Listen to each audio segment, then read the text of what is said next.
Introduction. Transported to the land of Westeros. If there is anything more confounding than time travel, it is finding oneself inhabiting the body of Tyrion Lannister, a dwarf by birth. In this brutal realm governed by the law of the jungle, where swords clash and sorcery reigns, how does one survive? Chapter 1. The Imp. Westeros. In the far north, within Winterfell. Inside a humble abode, the furnishings are exceedingly sparse. A boiler in the center crackles, providing warmth to the entire room. Upon a blanket fashioned from the pelts of unknown creatures lies a woman, her sultry gaze mesmerizing as her hand caresses a man's chest. "My lord, are you comfortable?" Roast licked her lips. Shun, or rather Tyrion, opened his eyes to behold a woman before him, completely unclothed, causing a throbbing headache as he recalled the benevolent act he had performed the night prior. Particularly, her long legs rendered him momentarily spellbound. "Miss, may I inquire as to your identity?" The words escaped him, heavily accented English tumbling from his lips. Shin widened his eyes, suddenly aware of the strange surroundings. The wooden ceiling, the pungent aroma of the hearth, coupled with the peculiar ambience, left him momentarily bewildered.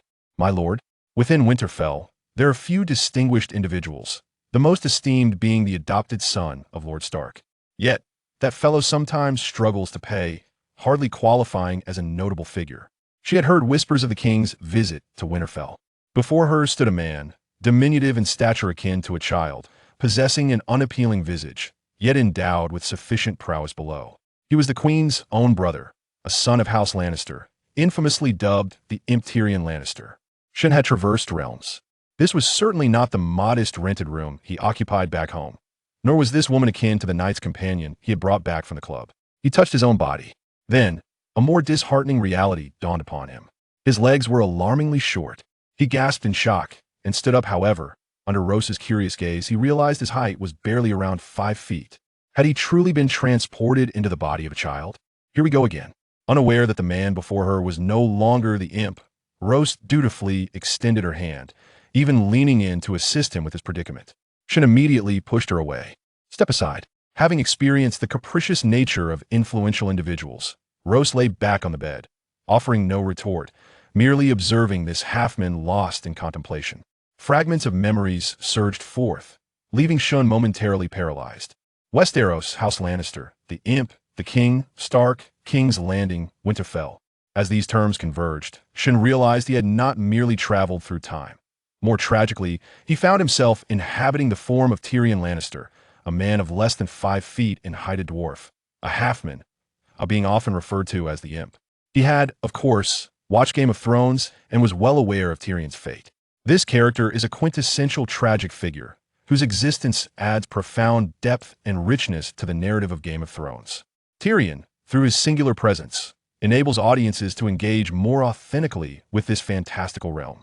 He is not only his favorite character, but also one that resonates widely with viewers, admired for his kindness, his misfortunes, and his actions. However, admiration aside, the reality of inhabiting Tyrion's body was a jarring transition for Shun. This was neither discrimination nor prejudice. It was simply the stark disparity of transforming from an ordinary individual into a dwarf under 5 feet tall who could truly accept such a drastic change. Shun sat despondently on the bed, eventually lying down, his gaze fixed vacantly on the ceiling. What a wretched stroke of luck this was. Could it possibly be returned? "My lord, what troubles you?" At that moment, Rose sensed something amiss. He observed the once lively man who had been playfully engaging with him, now languishing on the bed. Creaking open, the door revealed Jaime Lannister, clad in armor. He was Tyrion's brother, the Kingslayer, the one who had ended the reign of the Mad King and concluded the Targaryen dynasty's rule of over 3 centuries. Jaime entered, unfazed by the scene before him. He approached the table beside the bed, poured himself a glass of rye ale, and took a sip. "Brother, our dear sister is seeking you." Instantly, Tyrion sat upright, gazing at his robust brother Jaime. If there was anyone in this world who genuinely cared for him, it was undoubtedly Jaime. "Jaime, do you believe in miracles?" Jaime, confused, muttered to himself, "The Stark family has prepared a banquet this evening to welcome us. Don't leave me to face it alone." Jaime Lannister was undeniably a formidable man, renowned for his combat prowess. However, to suggest that he struggled with social situations was something Tyrion found hard to believe. "I know, Jaime. I am speaking to you," Tyrion replied, rising in his loose garments, still needing to look up at his brother. What miracle? For instance, resurrection. Is that so?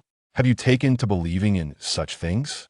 I know you enjoy games, so indulge yourself, but do not be late for this evening's banquet. Jaime chose not to dwell on his brother's peculiar thoughts, understanding his nature well enough, and thus opened the door. Subsequently, 3 women entered in succession. They twisted their bodies and lunged towards him, while the diminutive Lord Tyrion found himself engulfed by a sea of curves, utterly unable to escape.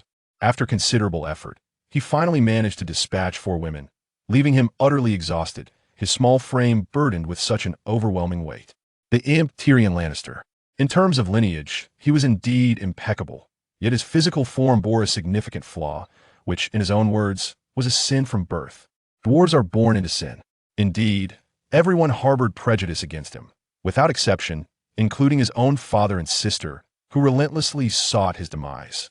The experiences Tyrion endured were wholly unfair and inhumane, yet this was the law of the world. The survival of the fittest. How does one navigate such a world? Tyrion, perhaps with a certain self-awareness, understood he was not the original owner of this body. The former occupant had managed to turn peril into fortune time and again through courage and intellect, while he had merely crossed over into this realm. With immense unfamiliarity towards this world, he felt he might not survive for long. Moreover, his current physique lacked any means of self-preservation. Seated upon the steps, he gazed at the distant mud brick walls, raising the bottle of wine to his lips once more, a bitter taste assaulting his palate as he grimaced.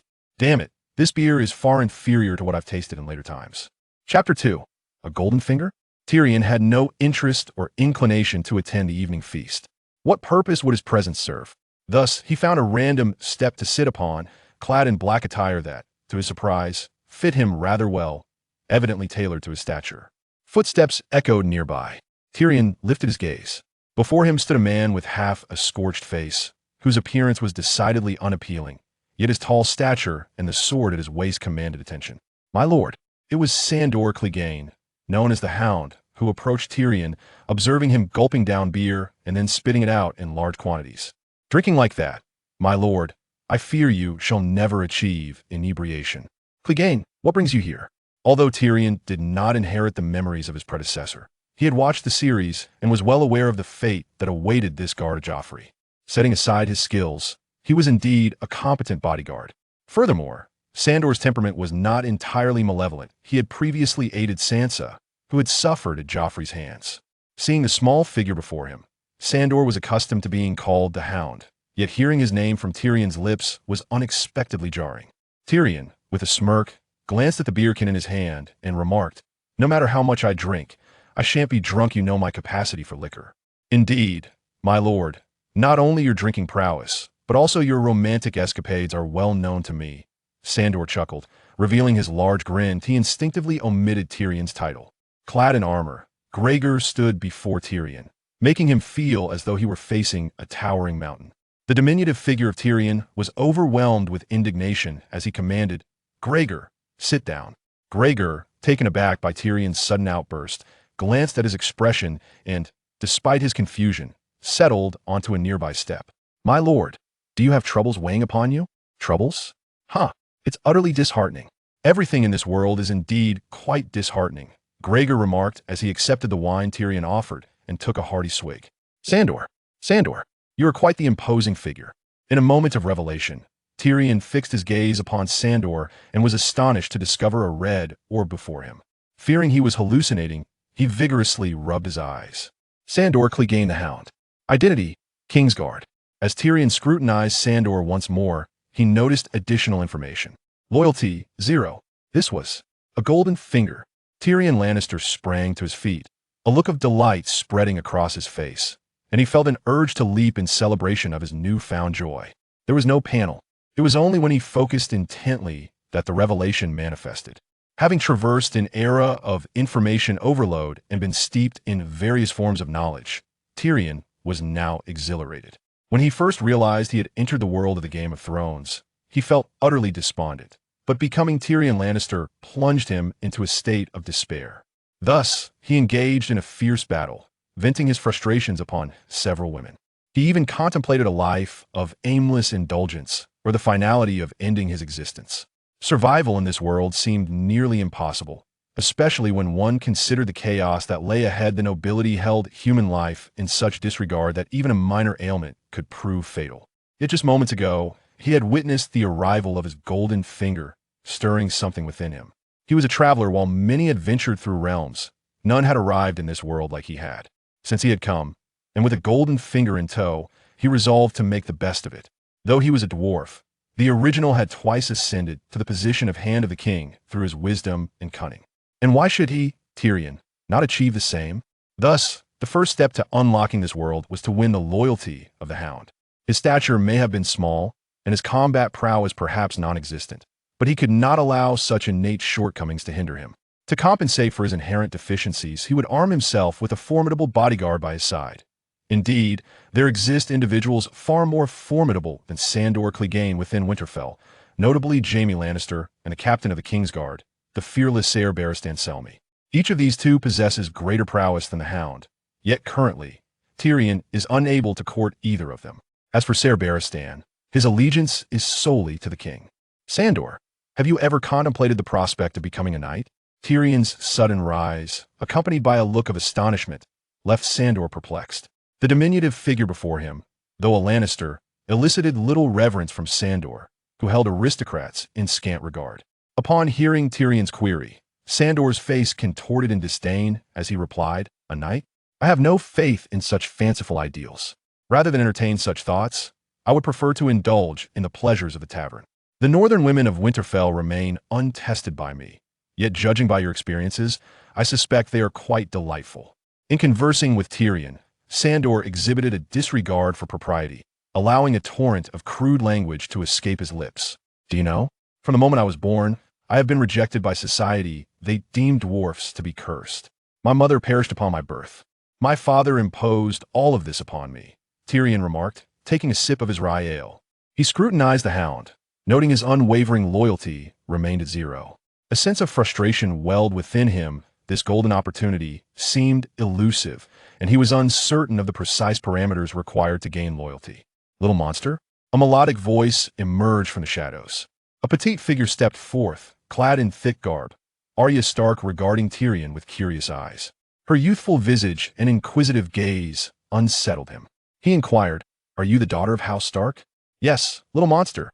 I have heard of you." Arya Stark, fortunate to be one of the few surviving offspring of House Stark, was spirited and astute, her youthful curiosity about the world evident. "Me? Am I well known?" As he spoke, he glanced at the Hound, who wore an expression that seemed to convey, "Are you truly oblivious to your own notoriety?" The sight of that grotesque face nearly compelled Tyrion to strike him. "Indeed, they say you caused your mother's death at birth, and that your appearance is unsightly, marked by a cynical disposition, particularly in your libertine behavior. I must confess, I find the moniker Little Monster rather unappealing," he stated, rising to pour his ale for Gregor, while observing Arya, who stood at a distance, seemingly timid and apprehensive. Believing that the Little Monster might pose a threat, Arya instinctively retreated a couple of steps, exclaiming, "My lord, I beg your pardon, it was not my intention to offend you." Chapter 3. Planning the name of the Little Devil. Tyrion holds a certain notoriety throughout the Seven Kingdoms. Although Tyrion himself remains oblivious to this fact, to Arya Stark, he is undeniably intriguing. Arya, despite her petite stature, stands slightly taller than Tyrion. "Little girl, do you even know who you are speaking to?" Sandor Clegane forced a smile as he addressed Arya. She regarded the imposing figure before her, his tall frame marred by grotesque scars, rendering him particularly unsettling. A tinge of fear gripped her. "Sandor, do not be too hard on the child," Tyrion interjected, aware of the young girl's formidable future. "She has undergone rigorous training with the Faceless Men, navigating numerous crises and challenges. Her prowess should not be underestimated. Her ultimate triumph over the Night King speaks volumes of her remarkable growth." With a mischievous grimace, Arya turned and darted away. Tyrion tossed the wine flask to Sandor and remarked, "Joffrey will eventually be the heir to the throne. Serving as his guard is a commendable role. However, should the king falter, the legitimate heir should be Stannis." He murmured these words, indifferent to whether Sandor comprehended them, and walked away. There was no need to rush with Sandor's recruitment. He had his own abilities to explore. His quarters in Winterfell were modest, comprising merely a bed and a table adorned with a tray of wine and flickering white candles. Tyrion pulled up a stool, which was taller than he, and with some difficulty settled himself down, feeling irked by his stature, which constantly impeded his comfort. Taking a sip of rye, he suppressed his irritation and focused intently on the wine in his hand. Once again, a crimson aura enveloped his vision, yet no textual information accompanied it. He had yet to fully comprehend the nature of his newfound abilities, their operational patterns, or how to wield them effectively. All remained shrouded in mystery. Nonetheless, one thing was clear. He must seize this opportunity, for it could very well be the most fortuitous news since his arrival in this realm. His advantages were evident, a heightened awareness and a certain strategic perspective, complemented by the presence of this mysterious ability. However, the drawbacks were equally pronounced, including the tarnished reputation stemming from his identity, a lack of physical prowess, and significant vulnerabilities in personal safety, as he possessed no combat skills. Tyrion's life had always been fraught with peril. Had it not been for his cunning intellect and a stroke of luck, he might have met his demise long ago. After another sip of his drink, Tyrion contemplated the quill in his hand, lost in thought. Meanwhile, Sandor Clegane, alone after Tyrion's departure, sat on the steps before him, clutching the wine flask in the snow. The snow in Winterfell lay thick upon the ground, and the biting wind that swept through at night was relentless. Sandor, clad in his iron armor, the very same he had worn for many years, felt the chill deeply. His childhood experiences had instilled in him a profound fear of flames, while the scars adorning his face had rendered him a target for mockery and scorn. Joffrey was a difficult individual to engage with. From his time serving as the prince's guard, Sandor discerned his inherently cruel nature. In Sandor's estimation, Joffrey would not prove to be a worthy heir. He sensed a change in the so-called imp, Tyrion Lannister. Over the course of a month, their paths had crossed frequently, allowing for a measure of understanding between them. Although Tyrion was indeed a Lannister, his family name brought him little pride, as he was not well regarded among them. Yet today, there was something oddly familiar about Tyrion that warmed Sandor's heart. The following day, as the sun cast its golden rays, Tyrion awoke from his slumber. Guided by the maidens of Winterfell, he freshened up before making his way to the hall where breakfast was served. To be fair, since his arrival in this realm, Tyrion had indulged in a plethora of authentic Western delicacies. While some proved rather unpalatable, many were quite delightful. The beef, for instance, was exceptionally pure and guaranteed to be organic. Your Grace, Your Highnesses, Tyrion greeted his sister Cersei with a nod before acknowledging the cluster of children present. Standing on tiptoe, he took his seat at the table. The world held a deep-seated malice towards dwarfs. Cersei, tearing a piece of bread and stuffing it into her mouth, regarded Tyrion with a piercing gaze. "What were you up to yesterday?" she inquired. Jaime, seated beside her and savoring a steak, chuckled at this. "Our brother arrived in Winterfell ahead of schedule, and it seems he did not return empty-handed." Tyrion, sensing the mockery in Jaime's tone, pursed his lips but chose not to explain himself. "I have heard that Winterfell is in close proximity to the Wall," he remarked instead. Joffrey sneered. "There are no women among the Night's Watch." Tyrion replied, "I intend to request an audience with the king to visit the Wall." Jaime furrowed his brow, casting a wary glance at his brother. "What do you intend to do there?" "People say the Wall protects the northern realm. I wish to behold this magnificent structure." "Of course, I am not seeking women," Tyrion stated, directing his gaze towards Joffrey. "Do you not wish to encounter the fabled wildlings and witness the beauty beyond the Wall?" He took a bite of bacon, slightly overcooked, yet still enjoyable. "I hope you know what you are doing," Cersei remarked, her concern for her brother non-existent, instead harboring a desire for his swift demise. "Fear not, dear sister. I merely wish to experience the view from the highest point of the Wall. Naturally, I shan't forget that maidens from across the land await my return," Tyrion quipped, casting a knowing glance at Jaime as he spoke. He traversed through time, and to prevent those around him from harboring doubts about his identity, he must embody the characteristics of the original owner, at least feigning such traits in the presence of familiar faces. Cersei wore an expression of disdain, particularly when Tyrion spoke in front of her children, prompting her to wave her hand and lead the children away. Tyrion had contemplated his future path the previous night. He could not remain complacent, waiting for events to unfold one by one. His journey to the Wall was far from a mere visit. Beyond its confines, much may have already transpired. Ned Stark and Robert Baratheon had set out hunting early in the morning, accompanied by the Kingsguard, while Jaime remained behind with a few guards. The corpulent King Robert exhibited an unwavering enthusiasm for hunting, ultimately meeting his demise at the tusks of a wild boar. One cannot help but note that the once valiant Robert has succumbed to years of indulgence, rendering him a shadow of his former self.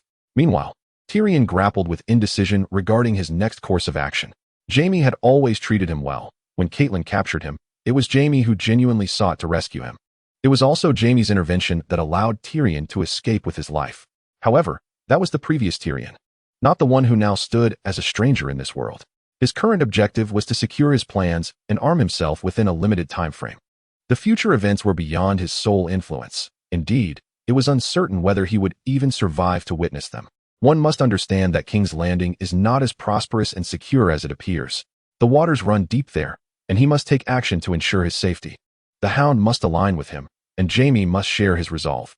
Chapter 4. Forbidden Love. Cersei Lannister is a proud woman, her family bestowing upon her boundless honor. It is widely known that the Lannister family possesses wealth rivaling nations. Without their support, King Robert's throne would be far from stable. Cersei's union with Robert was, in essence, a political marriage. The youthful Robert was the object of many a maiden's dreams. Robust and valiant, his persona shone brightly, and naturally, Cersei was enamored with such a king. She joyfully wed the man of her desires, yet Robert's heart belonged to another. What she could not accept was Robert's negligence of governance, akin to that of the Mad King, leaving the kingdom in a state of inertia. Cersei harbored resentment and endless jealousy. Why should it be so? She remained discontented, while Jaime consistently showered her with affection. As a member of the Kingsguard, Jaime Lannister had sworn an oath to forego marriage and fatherhood. In reality, Cersei had never engaged in a normal sexual relationship with Robert. She often found alternative means to satisfy him, especially since Robert always arrived inebriated. As a time traveler, Tyrion was well aware of this. At present, he held a jug of wine in his hand, seemingly possessing a constitution that allowed him to drink copiously without consequence. This diminutive frame was, after all, a seasoned drinker. Concealed within the remnants of an abandoned watchtower, he had just witnessed Jaime and Cersei pass by. This incident had also led to Bran Stark becoming a cripple, his legs utterly incapacitated, and he had narrowly escaped death. Tyrion had not fully inherited the memories of his predecessor. His recollections were fragmented, and he did not empathize with the experiences of his former self.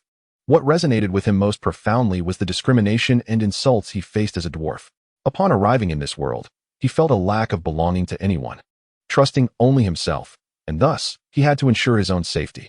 After waiting for approximately 20 minutes, Tyrion, with his short legs, wobbled toward the top of the watchtower. The closer he approached, the more he could hear soft, fragmented sounds, along with the labored breaths of a man and a woman. "Stop, Jaime!" Cersei exclaimed in utter astonishment. And then the sound ceased.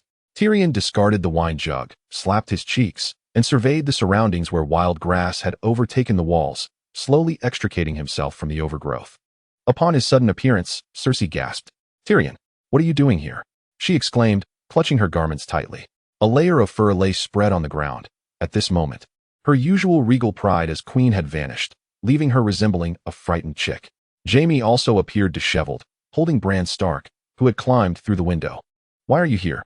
"You shouldn't be here," he stated, his demeanor surprisingly calm, aware of the gravity of the situation compared to the boy in his grasp. "Jaime, you cannot do this," Tyrion urged, fixing his gaze on Jaime. Name, Jaime Lannister. Title, Kingsguard. Loyalty, 6, recruitable. Indeed. Tyrion immediately remarked, "He is a Stark child. If you kill him, it will invoke the wrath of House Stark." The Lannisters had never feared such repercussions. After a brief moment of bewilderment, Cersei hastily donned her clothing and tidied her disheveled hair, rising to her feet. "Trust me, he won't speak of this," she insisted. "Jaime, put him down," Tyrion implored, striving to dissuade him. His purpose here was not solely to save Bran, but primarily to navigate the delicate dynamics between Cersei and Jaime. Name, Cersei Lannister. Title, Queen. Loyalty, 1, indistinguishable from 0. "No, Jaime, you cannot show mercy. Otherwise, it will lead to our demise," Cersei proclaimed, noticing Jaime's hesitation. At this moment, Bran found himself gripped in a vice of shock, staring incredulously at Jaime, Cersei, and Tyrion, his mind a whirlpool of confusion. He had merely ascended to play, but was met with a scene so dire that it echoed the words of Catelyn in his mind. "I need you to promise me that you will never climb again." At that moment, Bran had indeed given his word. Little did he know the perilous path that lay ahead. The current circumstances suggested that he was in grave danger. At only 7 years of age, Bran was still a mere child, having witnessed his father execute a deserter with his own hands. And now he feared he might meet a similar fate. Jaime's face twitched twice before he hardened his resolve and addressed Bran coldly. "You have only yourself to blame." A cry of despair escaped Bran, shattering the silence. Yet his fate remained unaltered. Jaime turned his stern gaze toward Tyrion, stating, I hope you keep today's events locked away in your heart. Jaime, Cersei called out, her unease palpable. I have already done enough. He is our brother. If it were not for him, our mother would still be alive. Silence. Jaime's handsome visage darkened with anger, despite his fierce demeanor. He harbored a protective affection for his brother. He crouched down to Tyrion's level and said, Aren't you eager to witness the Night's Watch? I hope that when you return from the wall, you will have forgotten all that has transpired here.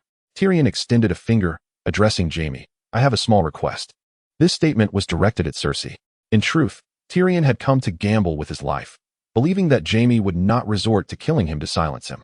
If his gamble paid off, all would be well. If not, Tyrion had a contingency plan. Prior to his arrival, he had made arrangements with the Hound. If he did not emerge within an hour, the Hound was to come looking for him. What? Cersei harbored some concerns. But Jaime's resolve left her powerless. I wish for Sandor Clegane to be my escort, Tyrion declared. He sought a protector, despite the scent of alcohol that clung to him. He was anything but inebriated. In fact, he was quite lucid. I cannot ensure my own safety without a formidable guard, Jaime. Cersei's expression fluctuated between hope and dread, while Jaime's countenance remained grim. They exchanged a glance, and then Cersei replied, The Hound is a member of the Kingsguard. He only protects the royal family. Well, I am certain that His Majesty would not wish to learn of such occurrences involving his beloved queen, and House Stark would surely not want to see their son, Tyrion. Jaime turned his attention back to his brother, feeling a sense of unfamiliarity. The brother who once sought amusement now seemed to have transformed entirely. Very well, as you wish. I do not want to hear any word of this incident in the outside world. Jaime clenched his teeth. He could never harm his own flesh and blood. Yet, after today's events, he felt a profound disappointment towards Tyrion. Chapter 5. The journey. Sandor Clegane, that hulking brute, was ultimately assigned to serve Tyrion. Cersei had given the order personally. King Robert was still unaware, but the queen held the authority to assign the Kingsguard. Cersei and Jaime could not afford to let Tyrion inform Robert of their schemes. The stakes were too high. When Sandor, clad in armor and draped in a fur cloak, appeared before Tyrion, he focused intently on him. Loyalty. 6. Recruitable. It had been merely 2 days, yet not only had Sandor been allocated to him, but the man himself had also undergone a transformation in perspective. His regard for Tyrion had escalated dramatically. Sandor was not inherently malevolent. His capacity to protect Sansa from harm revealed a fundamental decency within him. My lord, Sandor had indeed altered his view significantly. Yet what astonished Tyrion more was Sandor's request to serve as his bodyguard. Sandor Clegane, do you wish to serve me? Tyrion Lannister, a diminutive figure in a long fur coat, with yellow hair and standing less than 5 feet tall, gazed up at the man. Sandor hesitated for a moment, then drew his long sword from his waist, kneeling on one knee. I swear to serve you, my lord. Name, Tyrion Lannister, the imp, strength, for constitution, 3 wisdom, 6 bodyguard, Sandor Clegane, 11, life points, 0 as the Hound pledged his loyalty. Tyrion received the aforementioned information in his mind. So, had he merely activated the system before? The golden opportunity had finally presented itself. Had he not threatened Cersei and Jaime, he would have remained unaware of how to recruit a bodyguard. He glanced at his own details. With a weak constitution and observing his small hands and stature, he felt a sense of relief, though he was taken aback by his high wisdom score. It appeared that when one door closes, another window opens. Tyrion was not handsome or tall, yet his intellect was sharp. In the original narrative, he was indeed the epitome of cleverness. Life points. Tyrion gestured for Sandor to rise. After a moment of contemplation, he rubbed his long nose, pondering the purpose of these life points. As for Sandor, Tyrion surmised that as long as he succeeded in the recruitment, Sandor would remain loyal, unless his loyalty diminished to a critical threshold. At the point of successful recruitment, Sandor's loyalty had already reached 8. Sandor, we shall coexist from now on. You need not serve the future King Joffrey any longer. Sandor grinned, displaying an easygoing demeanor. I will heed your command, my lord. But do we truly intend to venture to the wall? Yes, my dear, the unfortunate child, Tyrion observed the bustling servants of Winterfell, gesturing for silence with a hand placed over his mouth. This was particularly crucial as the grim-faced Duke Ned Stark returned swiftly upon receiving the news, his expression a stormy shade of iron. Likewise, the corpulent king bore an expression of fury as he re-entered. What on earth has transpired? Jaime. The king's beard was disheveled and stiff, resembling twisted wire, and his face bore a hint of puffiness, clad in a fur coat with his belly protruding. He bellowed like thunder. Jaime, at this moment, donned yellow armor and brandished a long sword. still exuding remarkable charm as he approached the two men with a calmness that belied the gravity of the situation. "Your Majesty, my lord. Young Bran Stark has climbed a watchtower and subsequently fallen from it." He indicated towards the dilapidated tower not far off. Outside, Catelyn anxiously awaited, while Maester Luwin was inside, tending to Bran, though the circumstances were dire. Buckets of blood were being carried out, and chaos reigned within the Duke's residence at Winterfell. Catelyn, upon seeing her husband, collapsed against him, trembling. This was her son, the child she had borne after 10 months of pregnancy, now lying unconscious and bloodied. In that moment, Catelyn was lost, no longer the Queen of Winterfell, but an ordinary mother. "Catelyn, Bran will be all right," the king, Robert, approached after inquiring about the situation. Casting a worried glance towards Catelyn, in her state of acute anxiety, she still managed to utter a respectful acknowledgement of "Your Majesty." After Maester Luwin's efforts, Bran Stark, the second son of House Stark, was finally pulled back from the brink of death. Dressed in a gray robe, his hair streaked with white, Luwin addressed Ned and Robert. "Bran is no longer in mortal danger, but alas, his legs may never function again. The northern winters are harsh, unlike those of the south. Here, even the thickest clothing fails to keep the cold at bay. The chill seeps into your skin, akin to the White Walkers, tearing at your flesh and inducing a bone-chilling cold." The King's Guard, numbering around 100, along with Ned Stark and his 2 daughters, formed one group, while another comprised of Benjen Stark, Jon Snow, and Tyrion among others, made up a contingent dressed in black. They diverged outside Winterfell. "Sandor, have you ever been to the Wall?" Tyrion inquired, riding a horse and covering his ears against the desolate surroundings. Sandor, unexpectedly bundled in thicker attire and cloaked, replied, "Never have I gone. I have only heard tales of how the Stark's ancestors constructed this towering wall, standing over 200 feet high, guarding the northern realm." "Indeed. You shall be awestruck by the wall," Benjen remarked, riding past with a smile directed at the two. Tyrion exhaled, the heat instantly transforming into a misty vapor that rose into the air. Tightening his cloak, he grasped the reins firmly and urged his horse onward. It must be said that his equestrian skills were commendable, given his past as a connoisseur of the pleasures of life. "By the way, Sandor, are you still intent on sampling the charms of northern women? Have you ventured forth?" He jested as they traveled, teasing the towering hound. At that moment, Jon Snow approached from behind. Unlike Robb Stark, the eldest son of House Stark, Jon had a slightly darker complexion and appeared lean and wiry, his brown hair framing a handsome face. "Hey Jon, how goes it? I hear you plan to join the Night's Watch?" Jon glanced at the imp and retorted, "Indeed. Unlike you, I can actually wield a sword."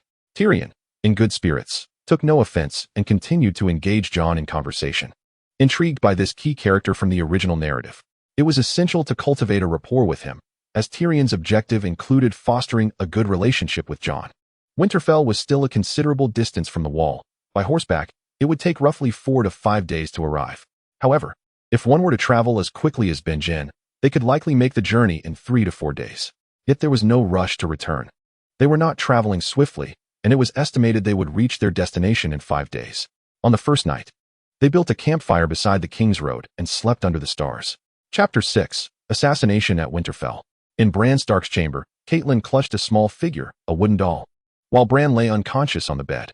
2 guards stood vigil at the door, as per Catelyn's request.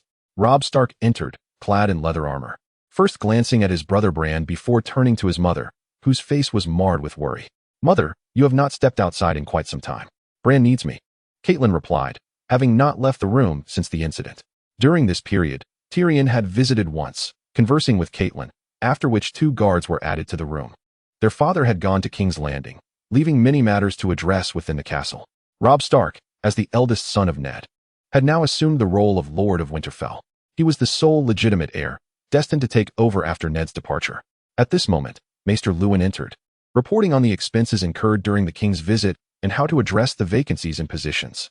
Robb opened the window, revealing the pitch-black night outside, where the imprisoned direwolves were restlessly howling. Currently, there were 3 direwolves remaining, companions to the Stark boys. Listening to the tumult outside, Catelyn's face contorted with irritation. The weight of her ongoing stress had finally boiled over. "Close the window and silence them," she commanded. Maester Luwin exchanged a glance with the agitated lady, while a grave expression settled on Robb's face. "Tomorrow, we shall address these matters," remarked Robb as he cast a glance at the elder bachelor. Suddenly, he caught sight of a flicker of flames in the distance. His expression turned grave. "A fire has broken out. Mother, stay here. You too, accompany me." As Robb departed, he took one of the guards with him. Just as Catelyn rose to the window to investigate the light, she heard a commotion behind her. A shadowy figure appeared at the doorway, having slain the guard, blood dripping from the dagger in his hand, his gaze menacingly fixed on Catelyn. Without hesitation, she lunged at him, but the assailant's dagger sliced a deep gash across her hand, exposing bone. The disparity in strength between man and woman was stark. The assassin wasted no time, kicking Catelyn aside and charging toward Bran, who lay upon the bed. A howl pierced the air as Bran's dire wolf sprang forth, swiftly biting into the man's neck, tearing away flesh and rupturing the trachea, leading to a profuse arterial bleed. The man collapsed lifelessly to the ground. Meanwhile, Catelyn fell, her mind echoing Tyrion's words. Keep an eye on Bran. Be wary of the assassin. He must know something. The well-meaning Tyrion, the little imp, lay upon a stone nearby, beside a crackling fire, while Sandor leaned against a tree, resting with his eyes closed, keeping a safe distance from the flames that he so feared. Tyrion cradled a book in his hands, a tome belonging to the original owner, filled with extensive knowledge about this world, its customs, and peculiar records. Among its contents, he even stumbled upon tips on how to please a woman, which led him to question the book's legitimacy. Jon and Banyan engaged in conversation for a while before Banyan set off to patrol, leaving Jon to lean against a nearby stone, gazing into the fire, lost in thought. Jon, Tyrion closed the book and adjusted his cloak. Do you have any words of wisdom, my little friend? It was evident that Jon harbored some animosity towards him, which was quite reasonable, given that he was a Lannister. The enmity between the Lannisters and the Stark family could not be encapsulated in mere words. I am a dwarf. But have you never heard that dwarfs and bastards are forever considered two distinct classes of people? Tyrion remarked, wishing to prevent Jon from harboring too deep a grudge against him. Name, Jon Snow. Loyalty, 1. Tyrion discreetly observed Jon's information, regrettably noting that even after successfully recruiting a guard, he still could not access the other's panel. This meant he could only view his own. Undoubtedly, this was unfortunate news, and he remained perplexed regarding the purpose of the Golden Finger as well as the source and use of life points. I have heard you are not well regarded within the Lannister family. Upon hearing Tyrion's remarks, Jon felt a slight sense of understanding. Yet he still held the dwarf in contempt. He had heard numerous tales about the imp, each more disparaging than the last, and none spoke of him favorably. The Lannister family was the wealthiest on the continent, possessing limitless gold. Jaime was handsome and tall, an adept swordsman. Cersei was the queen, and he was merely a dwarf. Regardless of the perspective, he would never be regarded favorably, but he harbored no resentment. The journey was rather dull anyway, and Jon did not mind engaging in conversation with the dwarf. They each had their roles. He had his intellect. Tyrion continued to speak, and like him, the transported version of himself lacked formidable strength and a privileged lineage, yet he possessed a sharp mind. The earlier threat towards Cersei and Jaime might not have been prudent, but at the time, he had little choice. He required a strong bodyguard to ensure his safety. Furthermore, his disclosure to Catelyn regarding the assassination plot against Bran was also a strategic move, preparing for the possibility that she might cast suspicion upon him. At the very least, Jon had an identity. He was a pure and honorable boy, merely wishing to gain a bit more recognition from his father, nothing more. We must focus on our own actions. No one can deny our existence. Tyrion produced a flask, for he was never short of wine, and tossed it to Jon, saying, Take a sip, it will warm you. I need to relieve myself, Sandor. Tyrion called out, prompting Sandor to rise and approach, his expression one of confusion. Come with me. I fear the dark. Sandor appeared taken aback, wondering if there were ulterior motives for requiring his company in such a private matter. However, he did not refuse and led the way. Tyrion was cautious with his name. Initially, he had contemplated a swift end, but upon realizing he had the means to survive, he had no desire to perish. Besides, the situation seemed favorable. The system's power appeared promising, and after successful recruitment, Sandor would not refuse some of his more excessive demands, albeit with visible reluctance. Tyrion waddled toward the nearby woods. In this era, there were no street lamps, and darkness enveloped the landscape, rendering camping in the wild a daunting endeavor. Without the distant glow of a fire, only the moon illuminated the night sky. Those who have ventured into the countryside know the profound darkness that engulfs a moonless night, a shadow so deep it instills trepidation. Sandor held a torch, walking slowly ahead, while Tyrion kept close, opting for a nearby solution. Just as he finished, he heard Sandor's uncertain voice. Who goes there? He drew his sword with one hand and illuminated the surroundings with the torch, scanning the area, while Tyrion tensed, urging, Sandor, let us return. Chapter 7. As anticipated in the face of peril, Tyrion remained composed, observing as Sandor moved with heavy strides toward the assassin, who could no longer conceal his presence. Sandor, like a giant, instilled in Tyrion a sense of security. The commotion naturally alerted Jon and others nearby. However, many present were vicious criminals, and the number of soldiers guarding them was scant. At that moment, Banyan was patrolling at a distance and could not return in time. Jon, though merely 14 years of age, stood tall at over 5 feet 7 inches. While lean, he was far from incapable of wielding a long sword. Moreover, under the rigorous training of the Winterfell instructors, even he, a bastard, had acquired some swordsmanship. Tyrion drew a short sword from his waist. Though he had never learned the art of combat, there were several assassins, 4 or 5 in total, clad in masks and mail, their long swords gleaming in the firelight. Among them, Sandor engaged too, dispatching one of the assassins with a swift strike. Yet, the remaining foes were not to be underestimated, and Sandor soon bore a wound on his back. Die! One of the assailants shouted upon spotting the diminutive Tyrion, drawing his blade to strike. Tyrion, though small in stature with short legs, possessed a degree of agility. Despite breaking into a cold sweat, instinctively, he rolled on the ground, narrowly evading the deadly blow. Cursed be it, in his former life, he was a mere cog in the wheel of a peaceful society, confronted daily with a mountain of work, his body languishing in a state of suboptimal health. Having never witnessed such violence. Of course, after his transference to this world, he had steeled himself for the inevitable confrontations that awaited him. However, the disparity between mental preparation and actual experience was profound. In the darkness of night, the assassin's timing was impeccably orchestrated, taking advantage of Banyan Stark's absence. Sandor was now besieged by 3 attackers, leaving him no opportunity to assist Tyrion. He had underestimated the situation, having watched the television adaptation of Game of Thrones. Even if the intricate details had faded from memory, he recalled instances when Bran, despite being crippled and unconscious, was still targeted for assassination. It became evident that Cersei would leave no stone unturned. Tyrion had anticipated such treachery, yet he had not foreseen the swiftness of their approach. It was merely the first day since their parting. The assailants, driven by the substantial bounty offered by their employer, were resolute in their mission. "Hey, listen to me," Tyrion implored, raising his small hands in a gesture of peace. "I am of House Lannister, as you know, a family that repays its debts. Should you take my life, my father will not let you escape unscathed." Tyrion was acutely aware that his father cared only for the family's honor and had little regard for his own life. However, at this moment, intimidating the adversary was paramount. The name Lannister indeed caused hesitation. It is well known throughout the vast lands of Westeros as a symbol of wealth. "If you spare me, I can offer you untold riches. You know well that the Lannisters are never short of gold." Tyrion continued to entice. Meanwhile, Sandor lay on the ground, struggling to resist, having already sustained several wounds. Yet, he fought valiantly, and the other assassins hesitated to engage him in a fatal confrontation. Remarkably, Sandor managed to fell another adversary even while down. "The Seven Hells, do you trust him?" 2 assassins exchanged glances, the dim light illuminating their faces. And they found their answer. Disregarding Tyrion's words, they charged forward. Damn it! At that moment, Jon rushed in, and in a critical instant, he raised his sword to block the 2 attackers. Although he held no fondness for Tyrion, he could not stand idly by, especially given their shared journey. If anything were to happen to Tyrion, who could predict the wrath the Lannisters might unleash?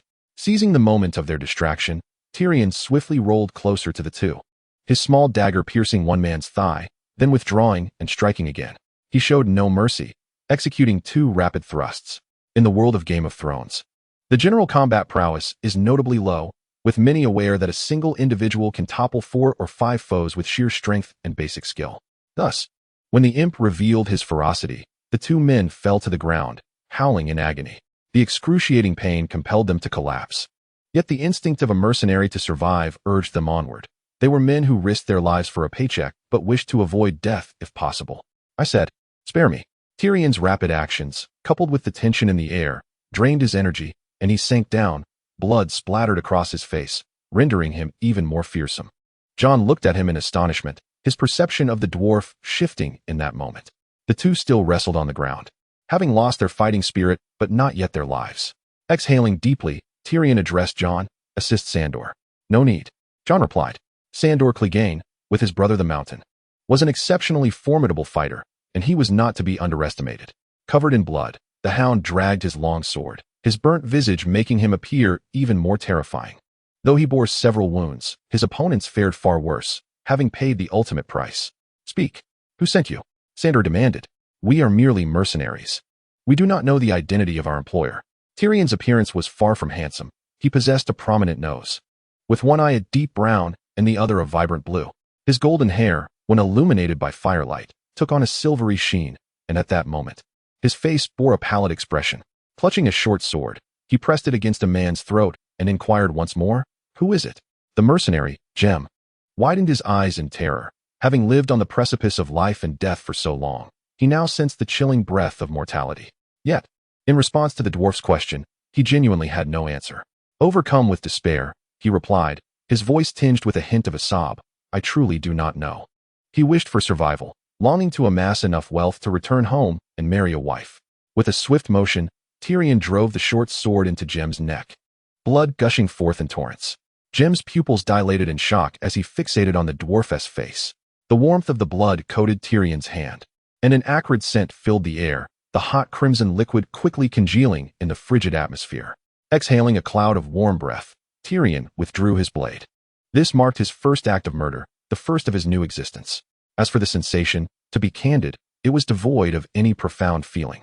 He turned to glance at another mercenary, who stood in a daze, stunned by the death of his companion, paralyzed by a sense of shared sorrow. However, at that moment, Tyrion noticed a change in his status panel. His life points shifted from 0 to 1. Chapter 8. Connection. The sudden transformation left Tyrion momentarily bewildered. His mind raced, pondering whether these life points were a reflection of the lives he had taken.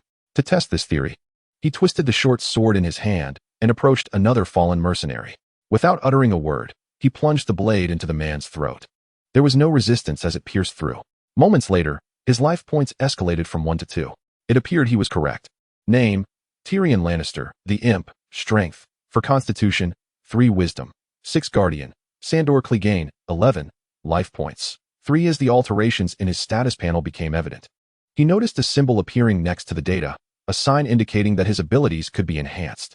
To Tyrion's astonishment, his life points had risen to 3. He cast a glance at the menacing Sandor nearby, and, aided by the flickering light, he observed the 2 corpses not far off. Perhaps, by recruiting Sandor, the lives he took also contributed to his life points? Yet, why had he only gained 1 point for slaying 2 men? This realization piqued Tyrion's curiosity. It was fortuitous. If life points were solely acquired through his own killings, it would be a daunting task. After all, he was not the towering figure of Jaime, nor was he a robust warrior. He was a dwarf, a creature often regarded as less than human. His combat prowess is limited to surprising and potentially eliminating 1 or 2 adversaries, particularly in a stealthy manner. Had it not been for Jon Snow's timely intervention, he would have met his demise just moments ago. Contemplating this, he cast a grateful glance toward Jon Snow, whose brown eyes betrayed no emotion. He merely shrugged and offered no words. Sandor remarked, "My lord, these individuals are mercenaries from the north." What transpired? Suddenly, Benjen Stark rushed in from another direction, brandishing a torch, his brow furrowed as he surveyed the lifeless bodies strewn across the ground, along with the bloodied Sandor, the panting Tyrion, and Jon Snow standing nearby. "There were assassins.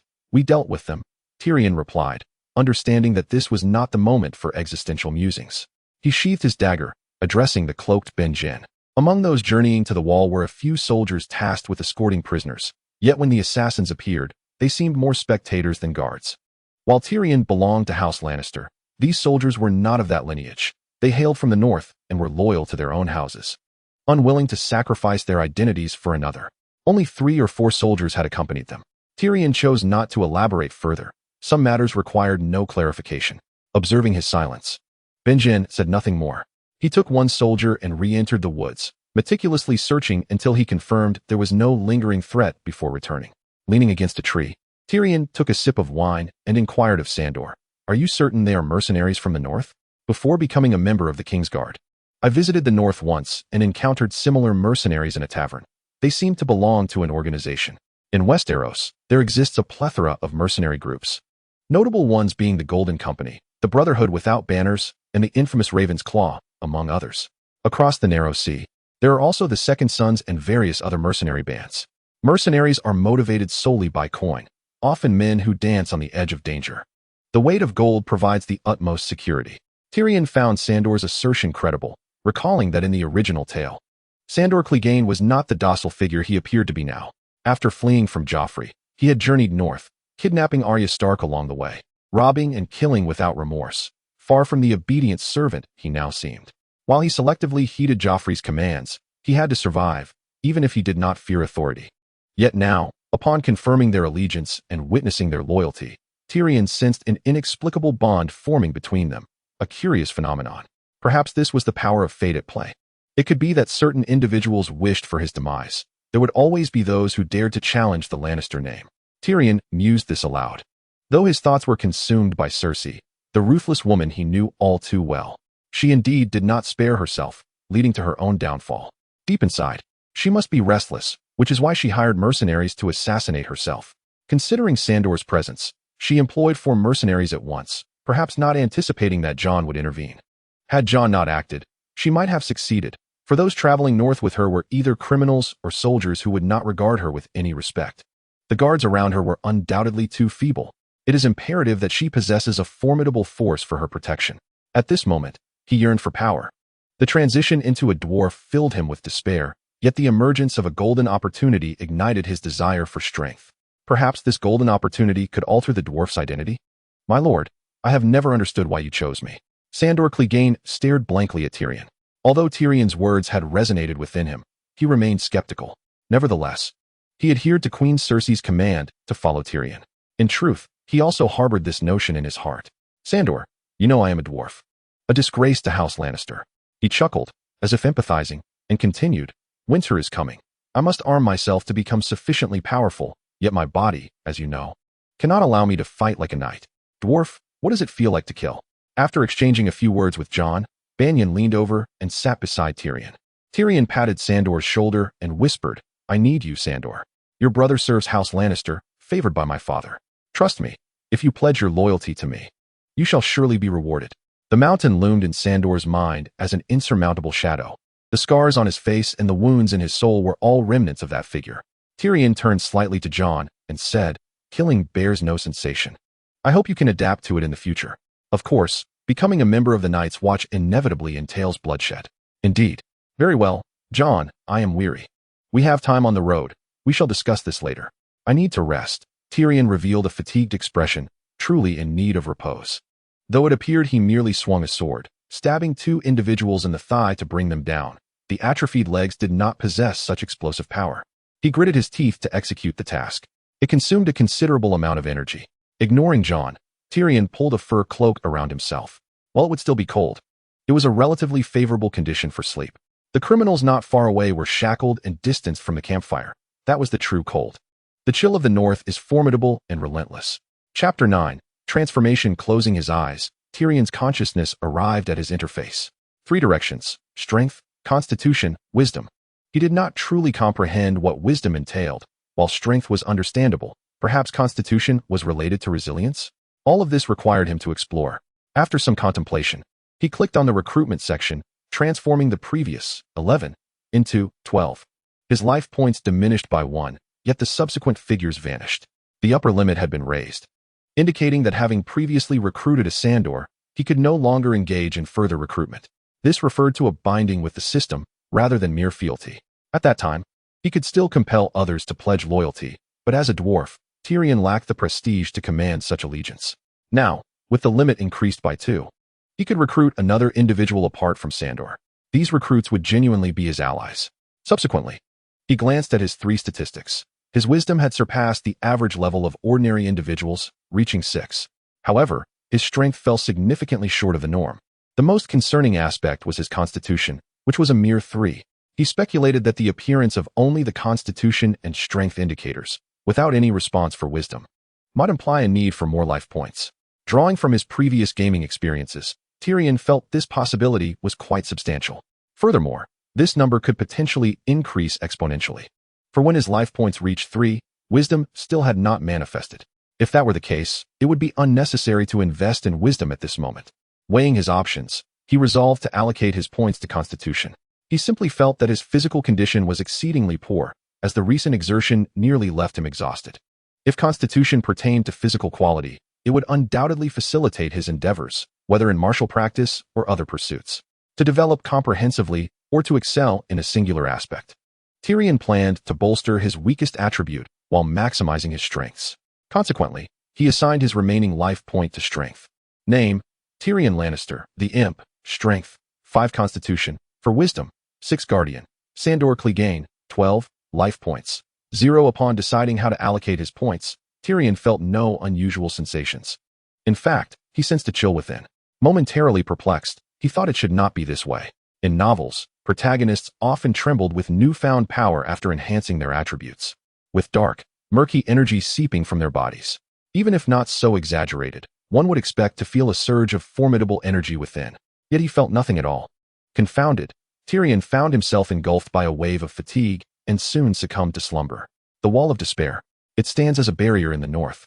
A monumental undertaking constructed millennia ago by the ancestors of House Stark, with the collaborative efforts of the giants and the kings beyond the wall. Here resides the Night's Watch, an army independent of the Seven Kingdoms. They do not belong to any kingdom. They guard the north of Westeros, standing resolutely against the incursions of wildlings and White Walkers. However, this once proud brotherhood has swiftly fallen into decline. In the past, noble scions took great pride in joining the Night's Watch, yet now, few aristocrats venture here. The place is rife with malevolence, teeming with thieves, brigands, and murderers of unspeakable depravity. They are brought here to serve. Once one joins the Night's Watch, they are bound by oath for life. After 5 arduous days of travel, Benjen Stark finally led the new recruits to a location not far from the wall. The path to the wall is a well-trodden road, yet around King's Road, not a single tree can be found. It is stark and barren. The desolation is palpable. The last time he had seen such an expanse of open land was during a football match, where Tyrion rode on horseback, his yellow-white hair dancing in the wind. However, upon closer inspection, this Lannister, clad in a heavy fur coat with a small dagger at his waist, had undergone a notable transformation compared to 5 days prior. His face appeared smoother, and his prominent nose seemed slightly diminished. His mismatched eyes, one black and one brown, retained their deep intensity. The most significant change lay in his legs, which seemed to have grown slightly taller. Indeed, Tyrion himself had noticed that his previously atrophied legs had been tingling for days, a sensation that arose from within rather than being unbearable. He felt that his formerly short and feeble legs had gained some muscle tone. The realization of this change filled Tyrion with elation. Surely, this must be the work of some fortuitous influence. His resolve to survive was further solidified. Similarly, he sensed an increase in his strength, evidenced by his newfound ability to mount his horse unaided, a task that previously required Sandor's assistance. Although it was somewhat taxing, it was a clear sign of improvement. Moreover, he seemed to be adapting more with each passing day, as his strength appeared to be steadily augmenting. However, this progress came with its drawbacks. Tyrion discovered that the food he had once found tolerable had begun to nauseate him after days of consumption. It was not that the flavor had changed, but rather, after his initial days of transitioning into this world, he had savored the authentic cooking methods, which he had once found palatable. Now, as they journeyed daily, he subsisted on rye bread, with Sandor occasionally managing to hunt a game or two. Yet, these were merely roasted, lacking any additional seasoning. Oh, there was seasoning, coarse salt, and perhaps some unknown leaves smoked for flavor. That taste, better left unspoken. Sitting upon his horse, Tyrion's complexion had turned somewhat pale. The rigors of the journey had taken their toll. Having grown accustomed to modern conveniences like cars, high-speed trains, or airplanes, the current mode of travel proved to be a harsh trial for him. Amidst the hardships, Tyrion beheld the snow and truly experienced the biting chill of winter. Though he hailed from the north in a past life, his years spent in the south rendered encounters with snow a rarity, for the southern climes rarely witnessed heavy snowfall. Thus, upon his arrival, he felt a fleeting joy. Previously, he had scoffed at tales of Night's Watchmen whose ears had succumbed to frostbite and were subsequently severed. However, as he journeyed northward, snowflakes began to fall, accumulating into a thick blanket that rendered Tyrion's complexion increasingly pallid. It was said that the harsh winter here could last for several years. The true winter was indeed approaching. Jon, could you endure it? Over the past few days, the relationship between Jon and Tyrion had transformed significantly. At the very least, these two tormented souls no longer looked down upon one another. With Tyrion's conscious efforts, their bond had blossomed into a semblance of genuine friendship. Although Jon was a native of the north, he had never embarked on such a long trek. The past 5 days had been arduous for him as well. Jon Snow, clad in a heavy fur coat with a long sword at his side, his brown curls framing a dark visage, remarked disdainfully, "Tyrion, you might want to take a look at your own cheeks." He pointed to the snow accumulating by the roadside and continued, "Do you see this snow? Your face bears a striking resemblance to its hue. I suggest you brace yourself." "My lord, you do appear rather pale," remarked Sandor, who, seemingly unfazed, had merely donned an additional fur cloak, exhaling clouds of white mist as he and Jon jested at Tyrion's expense. Bran Stark turned to glance at the trio but said nothing, merely gesturing for them to proceed. The wall was now within sight. Chapter 10. The Night's Watch. The Night's Watch is perhaps the most ancient organization in the annals of the Seven Kingdoms. It has endured the fall of the kingdoms of the First Men, as well as the subsequent invasions and conquests by the Undals. Since the era known as the Long Night, the Night's Watch has existed for over 8,000 years. Following the Age of Heroes, the Night's Watch shifted its focus from defending against the others to safeguarding against wildlings, as the others had not been seen for millennia, their presence unknown even to the Watch. Since the corruption of the Night King, the 13th Lord Commander, incursions by the others have ceased. Instead, wildlings, led by their king, frequently trespassed the wall, pillaging and wreaking havoc. During its zenith, the Night's Watch maintained 19 castles along the vast expanse of the wall, with the ranks swelling to over 10,000 soldiers. As time ebbed away, the Night's Watch gradually declined. With only House Stark adhering to the ancient oaths to protect the wall, the remaining members were primarily criminals from across the realm. Currently, the 997th Lord Commander is the man known as Old Bear, Jeor Mormont, who was once the head of House Mormont and ruler of Bear Island. To bequeath his position to his son, Jorah Mormont, he opted to join the Night's Watch. The Night's Watch is composed of 3 distinct divisions: Rangers, Artificers, and Stewards. All members obey the command of the Lord Commander, while each division is led by its respective chief: the Chief Ranger, Chief Artificer, and Chief Steward. The Rangers serve as the primary combat force of the Night's Watch. The Artificers are responsible for the maintenance of the wall and weaponry, and the Stewards, being the most numerous, manage logistical support. This is also the reason Jon seeks to become a Ranger. How magnificent is the wall, stretching across the northern expanse of Westeros. The wall spans 300 miles in length and reaches a staggering height of 700 feet, constructed of ice and snow. It stands as one of the 9 wonders of this continent. As Tyrion rides through the snow, gazing at the seemingly endless wall in the distance, he is struck by a disorienting illusion, reminiscent of the ancient Great Wall of China.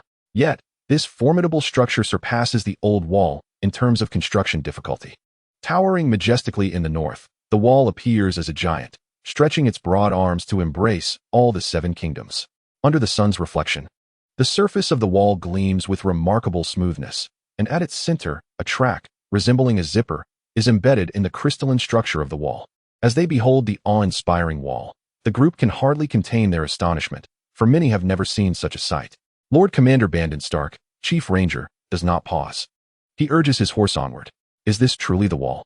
Sandor trails behind Tyrion, gazing upward in astonishment. Tyrion pulls his cloak tighter around himself, feeling an inexplicable shiver, not from the cold, but from sheer wonder. Even from a distance, he senses his own insignificance and marvels at the wonders of this world, which still holds countless mysteries awaiting his discovery. Upon seeing the wall, it signifies that they are not far from it. Indeed, after half an hour, the group arrives at the base of the wall. Sir Jeor Mormont, the current commander of the Night's Watch, personally comes forth to greet Lord Commander Brandon Stark. Accompanying him is the Chief Steward, Maester Aemon Targaryen, who, at over 100 years of age, belongs to the rare few who have enjoyed such longevity in this world. Aemon, a member of House Targaryen, willingly joined the Night's Watch to cede his claim to the throne for the previous king. In addition to these two, over 20 members of the Night's Watch emerged to welcome Brandon. The wall boasts a total of 19 castles. However, the Night's Watch currently numbers less than 1,000, rendering it severely understaffed and incapable of garrisoning all of them. Many castles lie abandoned, having fallen into disrepair and becoming uninhabitable, with only 3 currently manned. The westernmost castle guards the Skull's Bridge in the canyon, defended by approximately 200 Night's Watch members under the command of Sir Denys Mallister. The easternmost castle, overlooking the Bay of Seals, serves as the Night's Watch's point of contact with the outside world. Fewer than 200 brothers of the Night's Watch were stationed here, commanded by the esteemed Commander Carter Pike.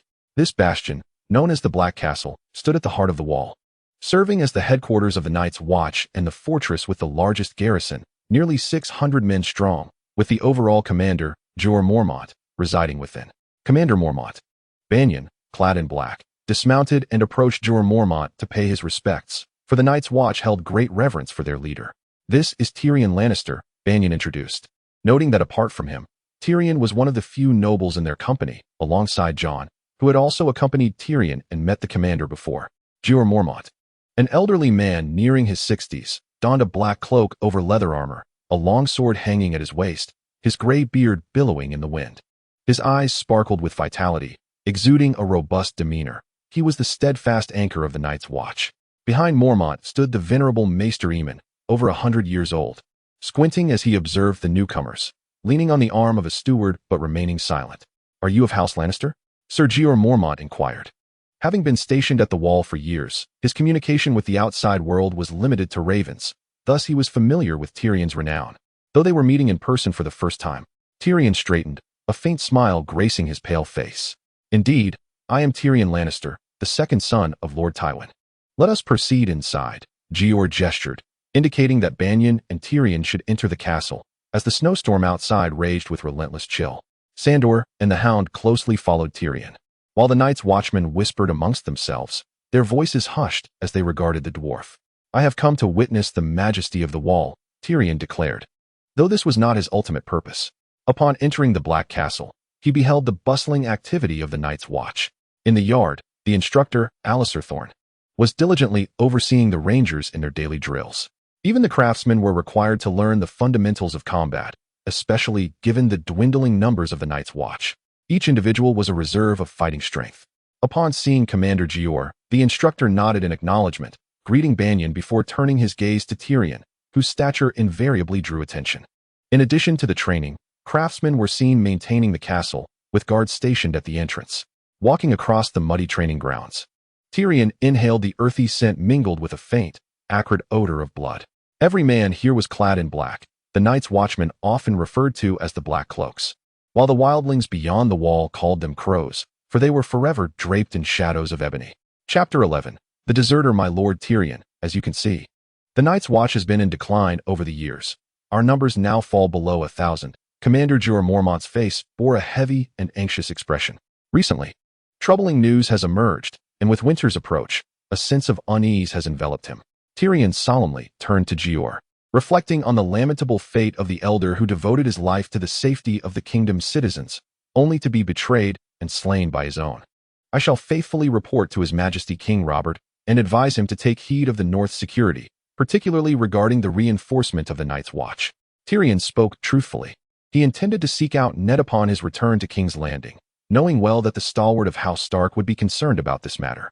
The threat of the White Walkers and the rampage of the wildlings are pressing issues that the Queen must address in the coming years. Tyrion squinted, rubbing his hands, and said, "Sir Jorah, you must understand why His Majesty has come to Winterfell. Lady Alan's plight has exposed us to a looming crisis, and now unrest simmers within King's Landing." Tyrion spoke the truth. Alan's death has stirred a profound ripple in the capital, and the demise of this chancellor was exceedingly unusual. Tyrion was privy to the underlying secrets. Yet, not everyone possesses the perspective of a deity.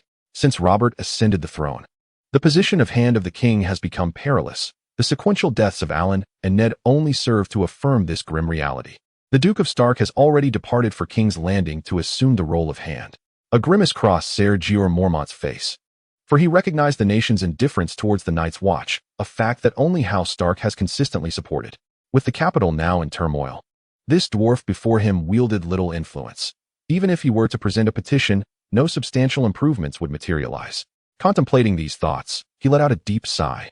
Scholar Aemon, seated nearby, with a century of wisdom behind him, could perceive much. He slowly spoke. "I wonder what the Lannisters are contemplating? It is commonly said that the Lannisters are as wealthy as nations. While this may not be entirely accurate, they undeniably rank among the most affluent of the Seven Kingdoms." Scholar Aemon, "Commander Jorah, you are aware of my identity.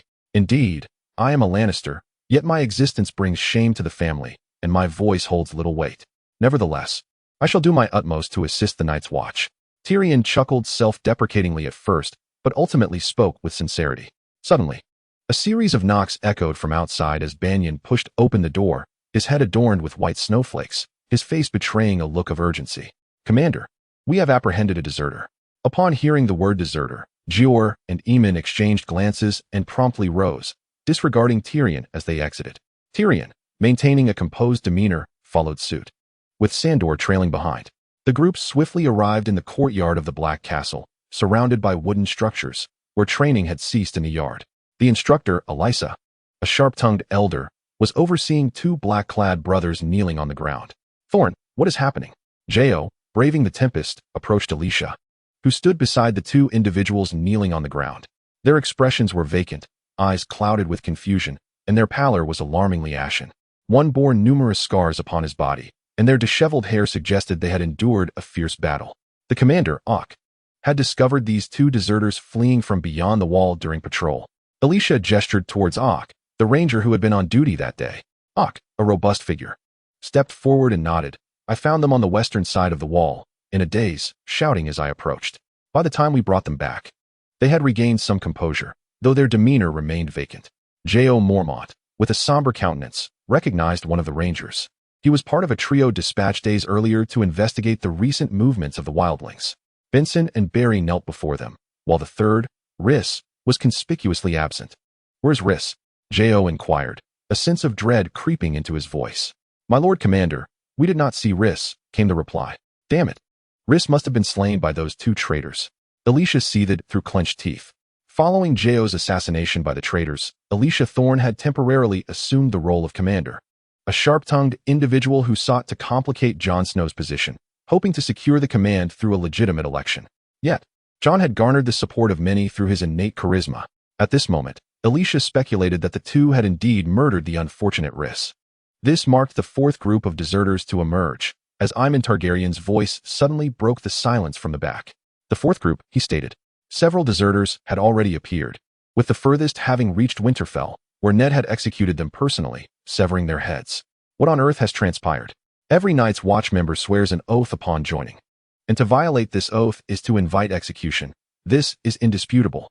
Jo glanced at the two unresponsive figures and shook his head. "Execute them." Tyrion, observing Jon among the crowd, stepped forward. "My lord commander, I believe it is imperative to ascertain the truth behind their desertion." "Ah, the truth? There will always be those eager to flee. Among them are murderers and robbers, weary of the Night's Watch's hardships," Alicia mocked, regarding Tyrion with disdain. "Upon arriving in Winterfell, I heard of a Night's Watchman named Will who was executed after uttering the words White Walkers. How absurd. Do you not realize that the White Walkers have vanished for millennia?" A voice from the crowd retorted immediately. Jo rubbed his temples, slowly turning his gaze towards Tyrion. Truth be told, he harbored doubts himself. The frequency of desertions had become alarmingly high. There must be a reason behind it. Even if the White Walkers exist, they shall not breach the wall. Jo's steady voice resonated throughout the courtyard. He declared unequivocally, "Alicia, execute these two deserters. Regardless of the reasons, treachery is unforgivable." "Yes, my lord," Alicia Thorne acknowledged. Tyrion felt helpless. He had hoped to extract useful information from the two, but it seemed the opportunity had vanished. Nonetheless, the emergence of these deserters reignited a sense of urgency within him. Even though the White Walkers would not immediately attack the wall or breach it to invade Westeros, it was merely a matter of time. He needed to fortify himself. Grasping Sandor, Tyrion chose not to follow Jaime back, but instead accompanied Jon to their designated quarters. Tyrion did not intend to linger here for long, yet certain matters demanded his attention. Chapter 12. A competent guard in the name of the Seven. The deserters Benson and Barry were sentenced to death for violating the Night's Watch oath. At the execution platform outside the Black Castle, Sir Alicia, with his thinning hair, stood in the cold wind as snowflakes fell incessantly from the sky. Numerous Night's Watchmen gathered to witness the grim proceedings. "Do you have any final words?" In a state of madness, Benson mumbled, "The White Walkers are everywhere." Barry opened his mouth, but uttered no sound. Alicia Thorne furrowed his brow, growing impatient. He found their words absurd. White Walkers? That creature had not been seen for millennia, and these two were merely feigning madness in their final moments. Clang! The executioner's sword, forged from Valyrian steel, gleamed with a deadly sharpness, extending 7 feet in length. Valyrian steel was the hardest material on the continent, produced in such limited quantities that this sword was exceedingly rare. The executioner's blade used at the wall was crafted from this very steel. Swish! The blade struck, and Benson's head fell effortlessly, flying a considerable distance, staining the pristine snow with crimson. None present perceived the act as cruel. They were individuals accustomed to living on the edge of a blade, having witnessed death countless times. Another swift strike, and Barry's head joined its companion. Alicia did not even blink. He gestured towards the two and proclaimed, "This is the fate of deserters. I hope you all take heed and strive to enhance your combat skills rather than entertain thoughts of fleeing. Rod, take them away and give them a proper burial." Nightfall. In a modest chamber stood a wooden bed and a wooden table, upon which 3 candles flickered, casting a warm glow throughout the room. Outside the window, the wind howled, signaling the frigid temperatures beyond. Even with a brazier in the center, the room offered little warmth. Tyrion sat in a chair, holding a quill dipped in ink, scribbling something on the paper before him. Current circumstances. As a member of House Lannister, I experience both the advantages and disadvantages of my status. Common folk fear my identity. Yet their trepidation does not stem from genuine disdain, but rather from the formidable legacy of my family. My unique ability allows me to recruit a fixed number of guards, albeit with certain limitations. These guards exhibit unwavering loyalty to me, though there exists a cap on their numbers. Regarding my attributes, my strength has seen a slight enhancement. It increases gradually rather than in abrupt leaps, seemingly linked to my physical condition. At this moment, I glance at my diminutive legs, noting that they appear somewhat stronger than before. As for my wisdom, I have yet to uncover any theories regarding life points. It appears that I acquire them upon taking a life, and I also receive a portion when my loyal guards engage in killing. Though the exact percentage, whether it be 50% or lesser, remains to be determined through experimentation. Pausing, I find the quill rather uncomfortable in my grasp, and I am writing not in the common tongue of Westeros, but in Chinese. Even if outsiders were to glimpse my notes, they would be unable to decipher this script. I dip the quill in ink and ponder before continuing. My current strategy involves elevating the level of my guards as much as possible to ensure my absolute safety, avoiding hasty recruitment. Following this priority, I aim to explore the proper utilization of my unique ability, with the exploration of this world being my third concern. The threat of the White Walkers and the Iron Throne pales in comparison to my personal security. Moreover, to establish a foothold in this realm, wealth is also essential. Exhaling deeply, I rub my eyes, realizing that these are my immediate thoughts. A commoner transported to this world would naturally prioritize their safety. As for ambitions of conquest, those are contingent upon circumstances. How can I aspire to claim the Iron Throne while my safety remains uncertain? Furthermore, the throne itself seems to harbor a curse. Setting aside those considerations, I retrieve a blank sheet of paper. This item is not inexpensive in this world, and its production costs are considerable, yet for me, it is not excessively wasteful to employ. I intend to document every key plot point I can conceive, for who knows if I might forget them later. Certain critical elements must be recorded. An hour passes. I massage my temples, feeling a slight heaviness in my relatively large head. Pondering for so long has left me somewhat dazed. Nevertheless, I have enumerated all that comes to mind. Upon reviewing my notes, I lift the paper and hold it over the flame of a candle, watching as the fire gradually consumes the page, reducing it to ashes. It is better to destroy the evidence. I plan to summarize my thoughts every 2 days, committing them to memory without leaving a written record. Who knows if this world might harbor another traveler like myself? His own secrets, as well as the enigmas of this world, were known to him only as conveyed in the original text. Yet, he was not merely reading a novel. He was palpably present in this realm. Just as he had finished dealing with the ashes in his hand, a series of knocks echoed through the air. Tyrion Lannister, ever vigilant, dashed to his bedside and grasped a small dagger. A cautious expression adorned his somewhat unattractive visage, for Sandor should already be in the room, despite his proximity in the next chamber. At this moment, he presumed no one else would seek him out. "Who is it?" he inquired aloud. "My lord, it is I," came Sandor Clegane's voice, laced with a hint of inebriation. Tyrion, momentarily perplexed, felt a flicker of reassurance upon hearing Sandor's voice. After all, if there were anyone in this world he could trust, it would undoubtedly be Clegane. Given their bond, he harbored no ill intentions toward him. Upon opening the door, a gust of cold air rushed in, and he looked up to see the towering figure of Sandor, who, to his astonishment, was accompanied by a woman. She was clad in a heavy fur coat, her hair cascading down in waves, presenting the epitome of a Western woman with her chestnut curls, deep-set eyes, and a prominent nose. At that moment, Sandor addressed him. "My lord, this is a lady I have procured for you. I noticed you have had little company on your journey. I presumed you were in need of some diversion." Tyrion Lannister was taken aback by Sandor's dedication. Could this man truly be considering such matters on his behalf? It made sense, for his infamous reputation as the imp stemmed from a life of indulgence. Now, having outgrown the persona of the old Tyrion, he found it difficult to refuse. A sudden alteration in one's habits invariably arouses suspicion. With a playful pat to the woman's backside, Sandor ushered her inside, and, with a smile, assured, "Fear not, my lord. This woman hails from Mole's Town." And none witnessed her arrival. Observing the alluring woman sway her hips as she entered, Sandor promptly closed the door behind him and departed. Due to his physical limitations, Tyrion was unable to resist Sandor's forceful push. Chapter 13. The others, my lord, allow me to attend to you. Martha, at the tender age of 20, was in the prime of her youth, having been sold to Mole's Town at the age of 16. Over the years, she had encountered a myriad of peculiar men. Serving a dwarf was not an unfamiliar task for her. Tyrion, exasperated, waved his hand in dismissal as he sat at the table. Gazing at the woman reclining on the bed, clad in sheer garments that tantalizingly teased his senses, he poured himself a glass of wine. To be candid, the rye beer from Black Castle surpassed that of Winterfell, possessing a higher alcohol content. In this frigid climate, drinking was often a means of warmth. To ward off the chill, one might indulge in some potent spirits, and white liquor seems quite appropriate. As Tyrion sipped his drink, thoughts of economic development crossed his mind.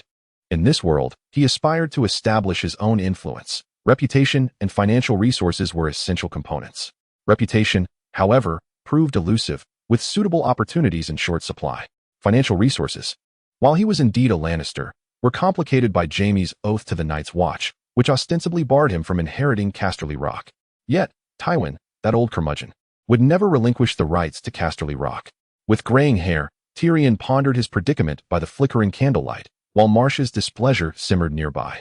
Her beauty was above average, and she was quite popular in Mole's Town. This outing, ostensibly to serve a significant figure, seemed futile as she noticed that he hardly glanced in her direction. "My lord," she called softly, her footsteps light as she circled behind Tyrion.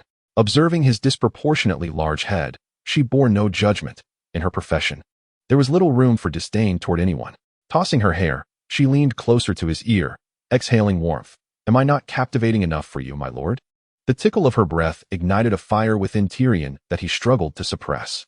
He had intentionally maintained distance between them, yet he had been too absorbed in thought to notice her approach. To his surprise, she was remarkably skilled in her advances.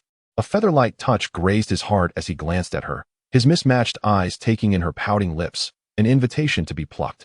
This sight nearly overwhelmed Tyrion's restraint. He gently pushed her face aside, stating, "I am not in the mood. You do not appear to be a night's watchman, my lord." "Allow me to guess," she replied. Marcia was astute. She often saw the black-clad night's watchmen in Mole's Town, sworn to celibacy, yet men could hardly contain their desires, ensuring the village thrived. Even the Lord Commander turned a blind eye, for the numbers in the Night's Watch were few, and strict adherence would leave them with hardly anyone remaining. "My lord is a southern noble," she concluded. Tyrion smiled and inquired, "What is your name?" "Marcia," she replied, unfazed by the cold as she casually shed her only garment. Tyrion turned his head. Though he had encountered many women in his past life, he felt his resolve wavering. "Ah, the nature of man," he reassured himself. "As I understand it, the Night's Watch forbids such indulgences. My lord may not be aware, but most men in Mole's Town are black-clad." Marcia approached, no longer attempting to entice him. She seized the cup from his hand and took a sip. "Men have needs," she remarked. "Today, as events were unforeseen, rest assured, you shall not suffer financially, but I truly lack the inclination." Tyrion indeed had no inclination towards such matters, though he possessed physiological needs. He was certainly not a creature driven solely by base instincts. "Ah, someone. What in the world is this?"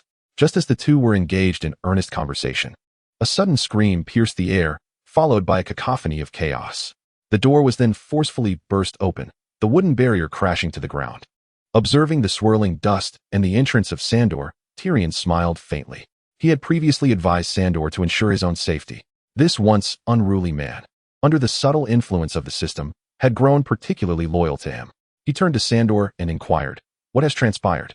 Marcia stared blankly at the towering Sandor, who brandished a long sword, exuding an aura of lethal intensity that genuinely frightened her. Tyrion glanced at the bear woman and remarked, "Put on some clothes and refrain from running about. This is no place for a woman." Marcia nodded numbly, donned her garments, and then quietly seated herself on the bed. Tyrion exchanged a glance with Sandor before stepping outside, with Sandor gingerly lifting the wooden door back into place. Within the Black Castle, torches flared to life, illuminating the training grounds where a corpse lay sprawled, accompanied by a man shrieking in terror. Sir Alazar, sword drawn, cast a grim gaze towards the distance. In the shadows, two figures moved with a sluggishness that belied their ominous presence. "Where's Rod?" Alazar demanded, looking at the fallen figure. The man, paralyzed with fear, was an untrained criminal who had accompanied Banyan and, when confronted with peril, was utterly at a loss, lacking even basic combat prowess. Banyan Stark had now arrived alongside Commander Gior. Jon had also approached Tyrion, accompanied by his childhood companion, the dire wolf, Ghost. "What is that?" Jon exclaimed, astonished. "White Walkers," Tyrion replied. Soon, from the shadows, the two figures emerged, their movements slow and somewhat disjointed, their heads bobbing as they had been decapitated. Rod, out of compassion, had sewn their heads back on in preparation for burial. However, given the biting cold and encroaching darkness, he intended to return the following morning to inter them. Yet, the unexpected had occurred. With so many present, the men were not particularly afraid of two corpses controlled by the White Walkers. Nevertheless, the appearance of these figures, with their glowing blue eyes, compelled all the Night's Watch to confront a stark reality. The White Walkers had indeed come. Benson and Barry had not lied. "Eliminate them and incinerate the remains," Gior said, his expression steely as he addressed Banyan. Banyan nodded slowly, drawing his long sword from his waist. Banyan Stark, the brother of Ned, possessed strength that surpassed even that of his sibling, while Ned himself was more formidable than Jaime. It is worth noting that Jaime boasts of being the second most skilled member of the Kingsguard, with the unparalleled Ser Barristan Selmy holding the esteemed title of the foremost. Despite Ser Barristan's advanced years, he remains more than capable of handling Jaime. Thus, Banyan, as the Chief Ranger, undoubtedly stands as the most powerful figure within the Night's Watch. "Rest in peace," Banyan murmured, clutching the sword adorned with the Stark family sigil, a running dire wolf. The two Whites exhibited no awareness. Their sole intent was to attack. Banyan deftly evaded one of the Whites, delivering a swift kick that toppled it, and then swiftly severing its head with a precise stroke of his sword. The second White lunged at him. Stark retreated a step, thrusting his sword with remarkable speed and accuracy, driving it into the White's chest. Banyan's technique and strength melded seamlessly, his movements fluid and unhesitant. As the two Whites fell lifelessly to the ground in the blink of an eye, Tyrion observed Banyan's combat from a distance, a flicker of flame igniting in his eyes. Banyan Stark appears to be quite a commendable choice. Chapter 14. The three-headed dragon. The two deceased souls had been transformed into their current forms. Ancient texts reveal that only those cursed by the others become their undead thralls. It is evident that Benson and Barry fell prey to such a curse. After Banyan dispatched them once more, Gior commanded Alicia to incinerate the two corpses, ensuring the eradication of any lingering threat. This incident compelled the Night's Watch to confront the reality of the others, who may be plotting something in the far north. After observing for a while, Tyrion and Sandor retreated to their quarters. The two Whites posed little threat. One Night's Watch brother had met his demise in his sleep, while another suffered a wounded arm. But under the care of Maester Aemon, he would recover without significant issue. Jon, however, was brimming with curiosity, inherently drawn to the allure of the unknown, Whites, wildlings, and battle. "Tyrion, how do you propose we confront the others?" Jon inquired. Previously, he had referred to Tyrion as a dwarf, but their interactions over the past few days had altered his address.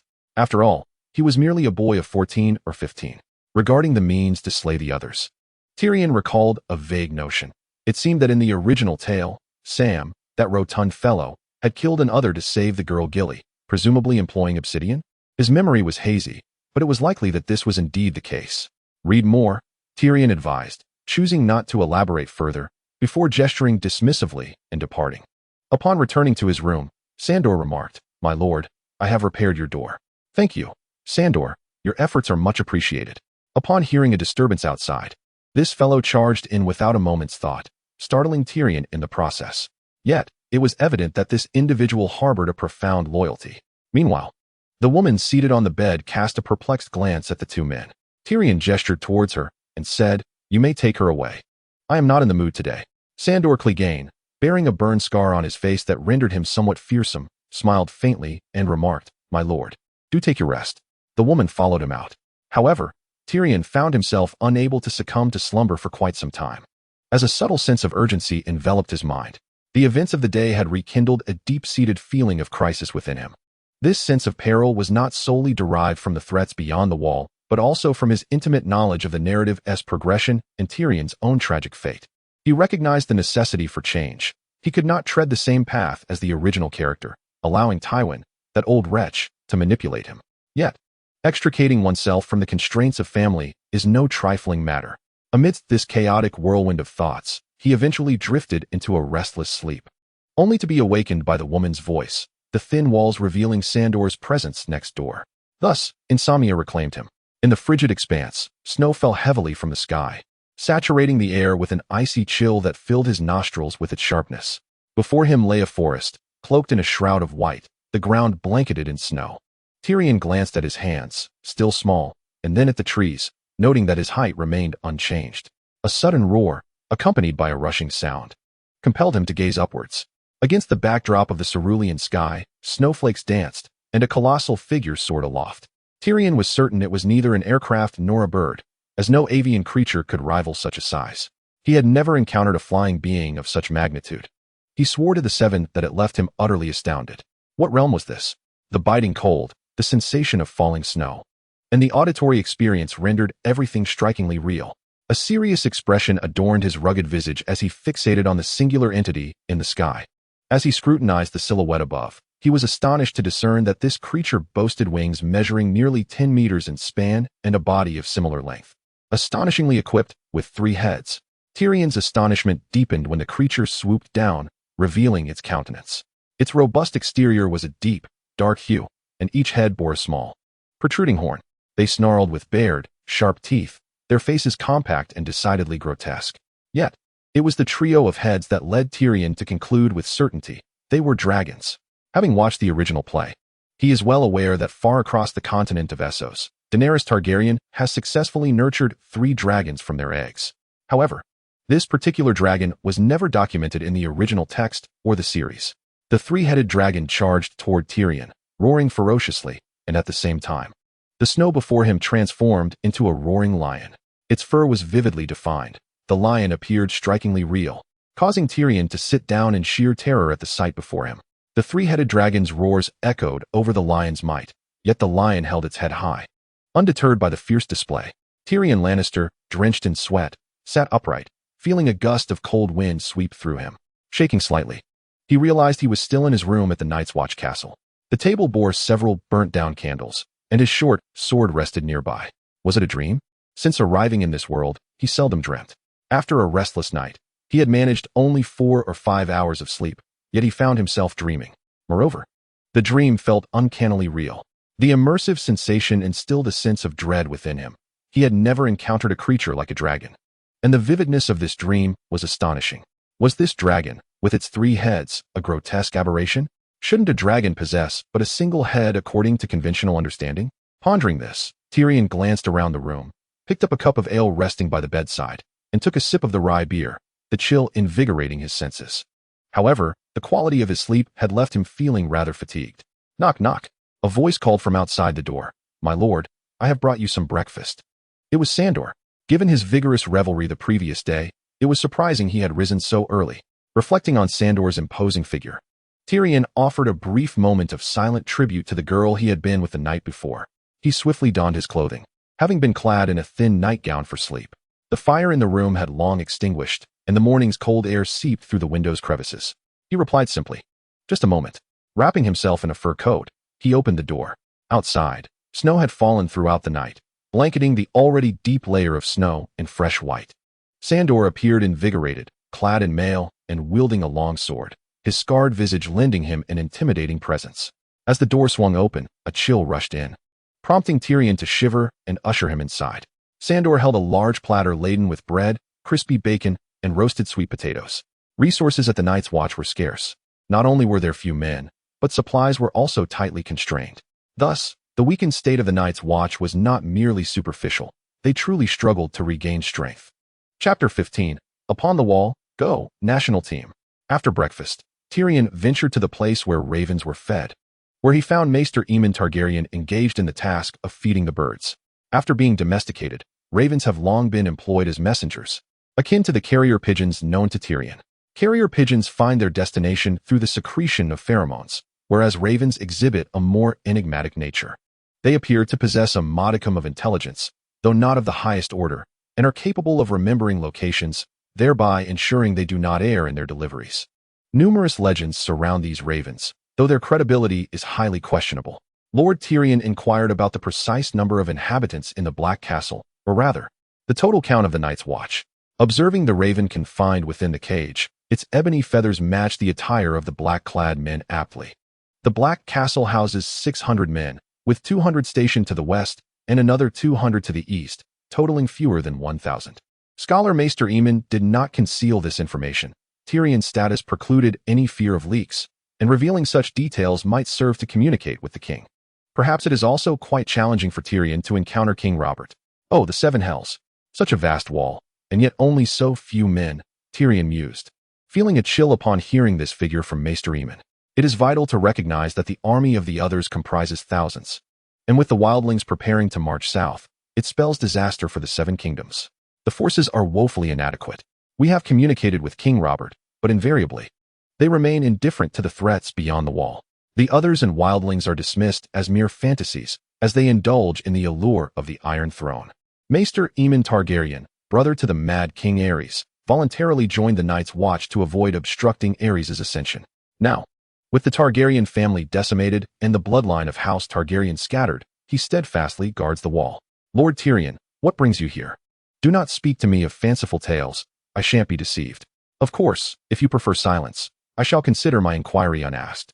Aemon's gaunt visage bore a look of skepticism as he tossed the food he held to the raven and moved to depart. Sandor was not far off, and with only the two of them present, Tyrion hesitated before speaking. I know Maester Aemon is wise. I wish to ask, will the others truly march south? Oh, you must have heard the saying, winter is coming. Aemon pointed towards Jon Snow, who, adorned with the sigil of the dire wolf, was surveying the surroundings like the newly arrived members of the Night's Watch.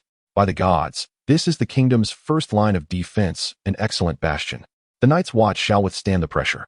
As winter approaches, the chill of Westeros may linger for a year, 2 years, or perhaps even longer. None can say for certain. Tyrion hesitates to believe that events will unfold as originally scripted, for he has already stirred the winds of change, and the ensuing chain reaction renders the future uncertain. Scholar, have you heard of the three-headed dragon? Tyrion inquires, trailing behind Maester Aemon. He gazes at the venerable elder, recalling the adage that an elder is a treasure. To this erudite scholar, Tyrion poses his burning question. Maester Aemon pauses, then replies, dragons have been extinct for centuries. After speaking, he peers deeply into Tyrion's eyes with his clouded gaze. The silver-haired Tyrion meets his gaze momentarily before departing. Let us dine, and afterward we shall ascend the wall, he declares as they pass by Sandor. The wall towers at 700 feet, approximately over 200 meters high, a height that remains formidable even in modern society. Though some structures in the past reached heights exceeding 1,000 meters, such feats were extraordinarily challenging. It is essential to recognize that the productivity of this world is vastly inferior, making the construction of a 200-meter wall that stretches an impressive 700 miles a monumental endeavor beyond human comprehension. One can only wonder how the ancients managed such an extraordinary feat millennia ago. The legendary giants, the children of the forest, dragons, and ancient sorcery, this world is shrouded in myriad mysteries. At the heart of the Night's Watch's Black Castle, there exists an elevator. It serves to transport the Night's Watchmen to the summit of the wall, functioning through a system of pulleys and levers to meet its operational demands. The power, however, is human. A burly man stands below, diligently turning a manual generator.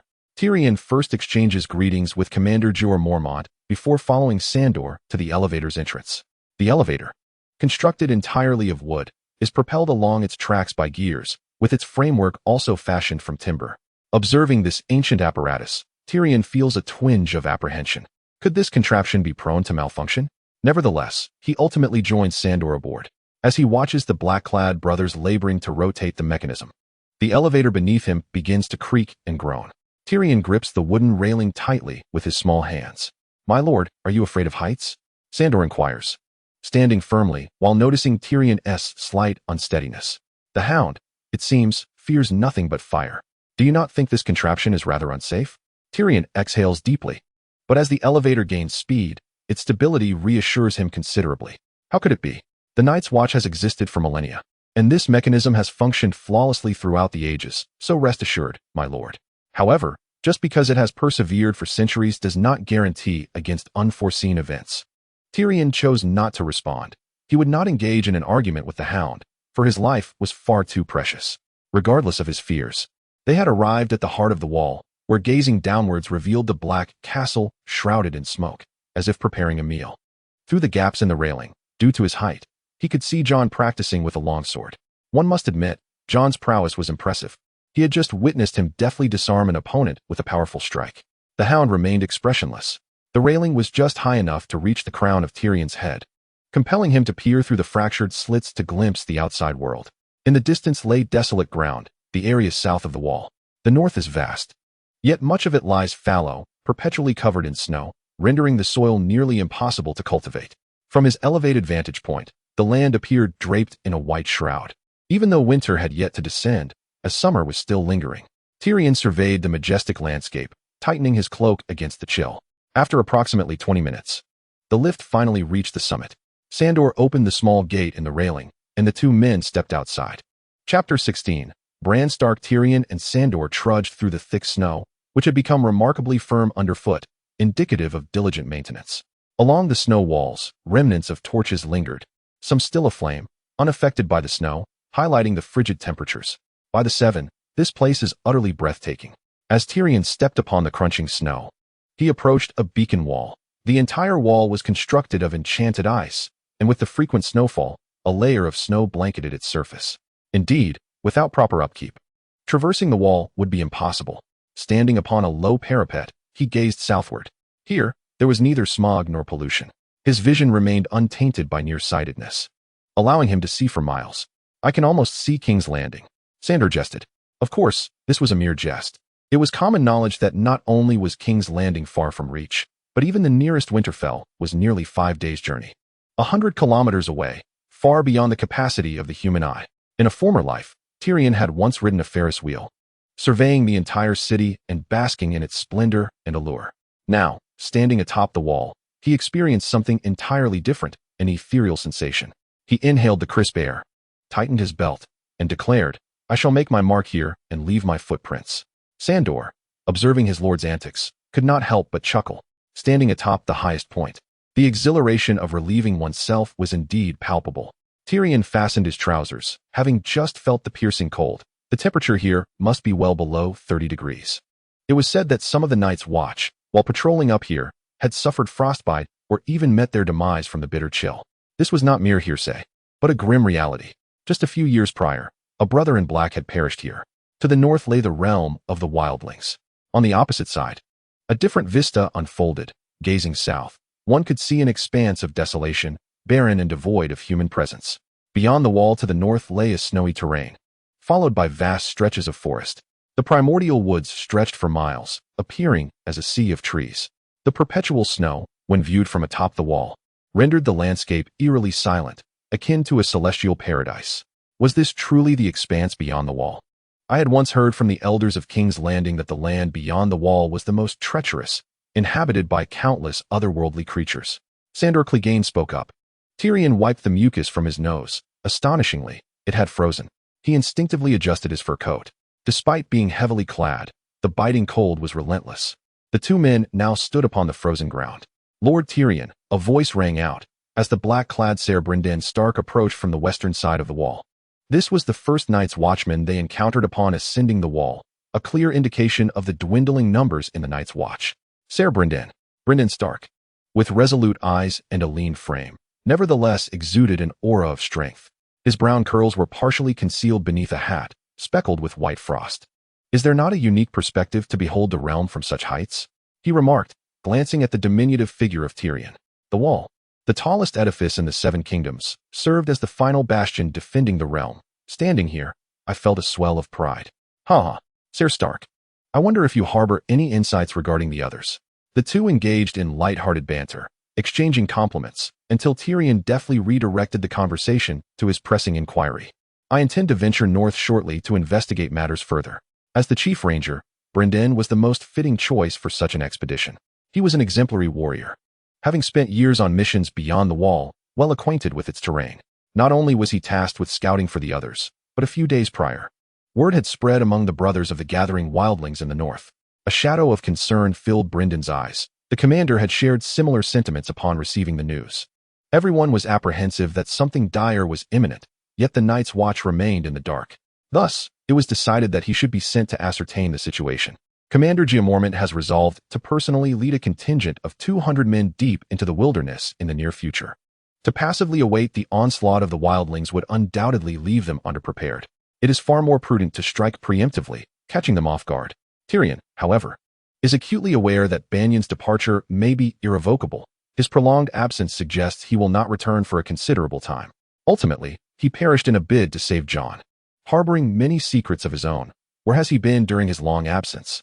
There were whispers that he had become a white.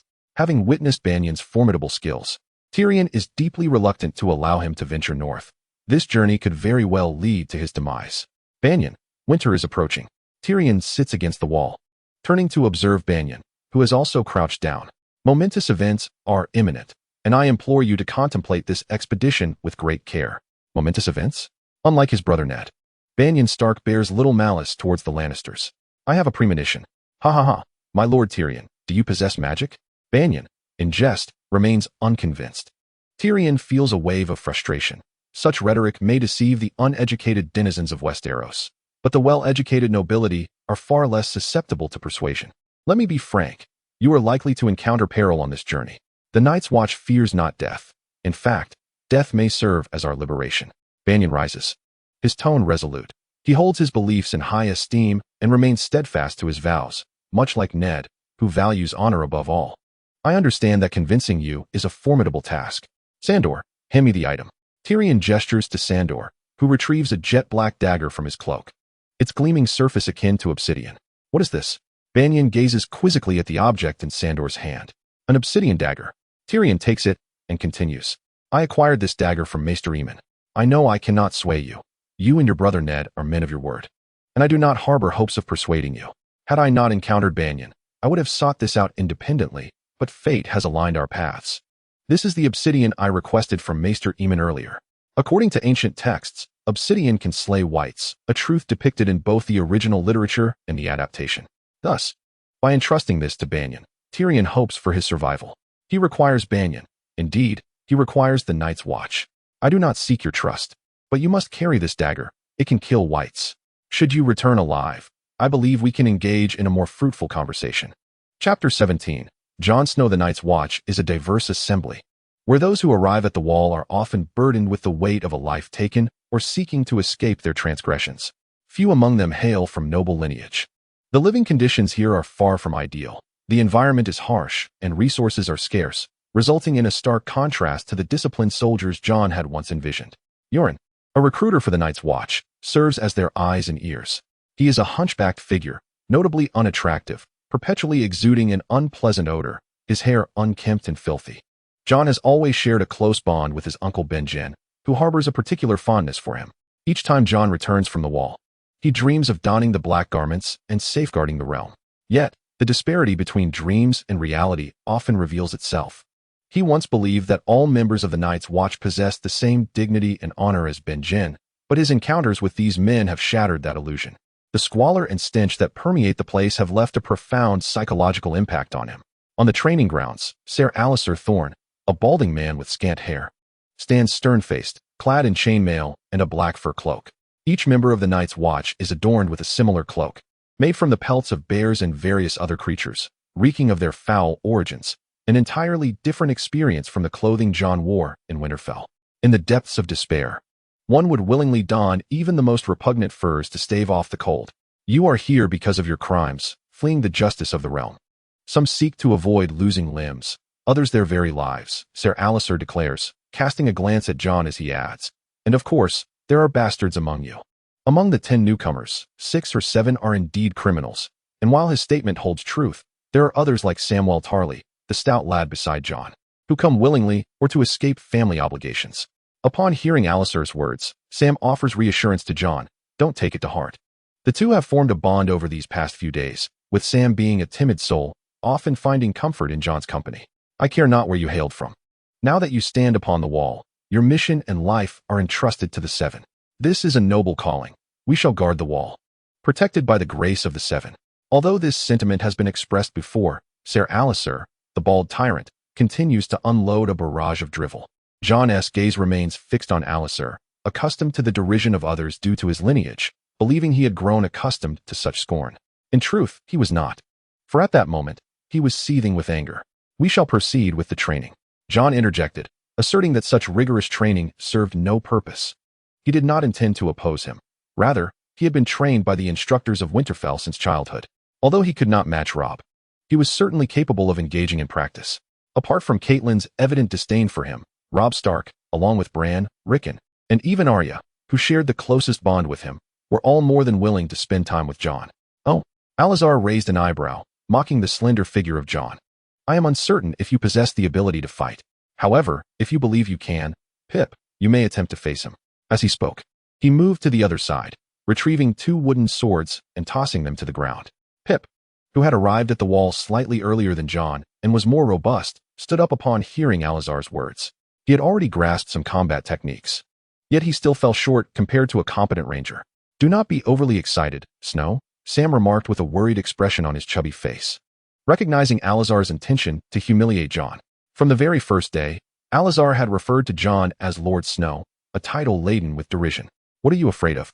Just watch me," Jon retorted, shaking off Sam's grip. He maneuvered past a few individuals to stand before Pip. Picking up the wooden sword from the ground, he addressed Alazar. "I have trained since childhood. If he has only received basic instruction, I doubt he can match me. Young man, do not speak so arrogantly." "I am not easy to deal with," Pip shot back, feeling the weight of disdain from the new recruits towards Jon, a noble-born. Hearing Jon's declaration only fueled his displeasure. "Very well, since you assert that, do not blame me," Pip replied. Jon had been practicing swordsmanship since he learned to walk, and his equestrian skills were second to none. His swordsmanship surpassed that of Robb. It could be said that apart from his name, he was the most Stark-like among them. A hint of disdain flickered across his handsome face, for he was well aware of Pip's abilities and knew he was no match for him. Pip chose not to say more. Sometimes, one must prove oneself through action rather than mere words, and Alazar squinted in anticipation of the spectacle. He was unaware of Jon's true capabilities, but how much regard could a bastard command within a family? With a resounding clash, the 2 wooden swords collided, the sound echoing as the recruits gathered nearby to witness the unfolding drama. Even some craftsmen paused their work to observe the confrontation. Jon, though slender, was agile, deftly evading Pip's strikes. He launched a swift counterattack, his sword rising from below, suddenly altering his stance mid-air, his footwork rapid. Caught off guard, Pip abandoned his sword in favor of a direct kick that sent his opponent tumbling. PYP, this fellow had scarcely practiced for long, his combat experience being nearly non-existent. Thus, when facing Jon, who possessed a wealth of fighting prowess, the outcome was evidently clear. Alas, PYP was knocked to the ground, and before him, Jon's longsword was already poised.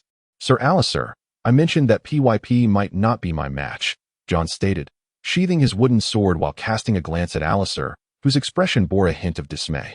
Alliser gritted his teeth, taken aback by Jon's impressive skill. It was hardly surprising. Tyrion had witnessed Jon's sparring sessions. Yet Alliser had been preoccupied with discussions regarding the recent emergence of whites, leaving him little time to train the recruits. Observing Alliser's astonishment, Sam, the rotund and round-faced lad from the crowd, broke into a smile. Though timid and cowardly, he was exceedingly loyal to his friends. And Jon's display of prowess filled him with joy. Born a noble bastard, Jon had not garnered much favor among the new recruits. Yet his exhibited strength now instilled a sense of caution in them all. Chapter 18. The return. If the heavens granted Tyrion another chance to be reborn, he would undoubtedly refuse to be born into House Lannister. At this moment, he stood on tiptoe, balancing a goblet on his writing desk, his face marred by gloom. Despite the passage of several days, he remained unaccustomed to his height. Sandor lingered at the door, wearing a mischievous grin. No, he need not feign malice. A simple smile was sufficiently sinister. It seemed as though Sandor had undergone some form of liberation. The Sandor he had known from the text was a hound that obeyed every command of his master. However, since entering into a recruitment agreement with Tyrion, he appeared transformed, adopting a more carefree demeanor, unshackling his innermost thoughts.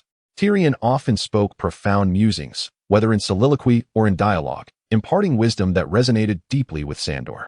He even considered that if he ventured into the world as a charlatan, he might easily deceive many gold dragons. "Sandor, we should contemplate our return," Tyrion suggested. After residing in the Black Castle of the Wall for nearly 3 days, the frigid temperatures had left him feeling ill. The biting cold was unbearable. And now that he had completed the necessary arrangements, He believed it was time to hasten his departure from this wretched place. Upon opening the door, a foul stench assailed him, and the ravens themselves reeked. Even the hound found them repugnant.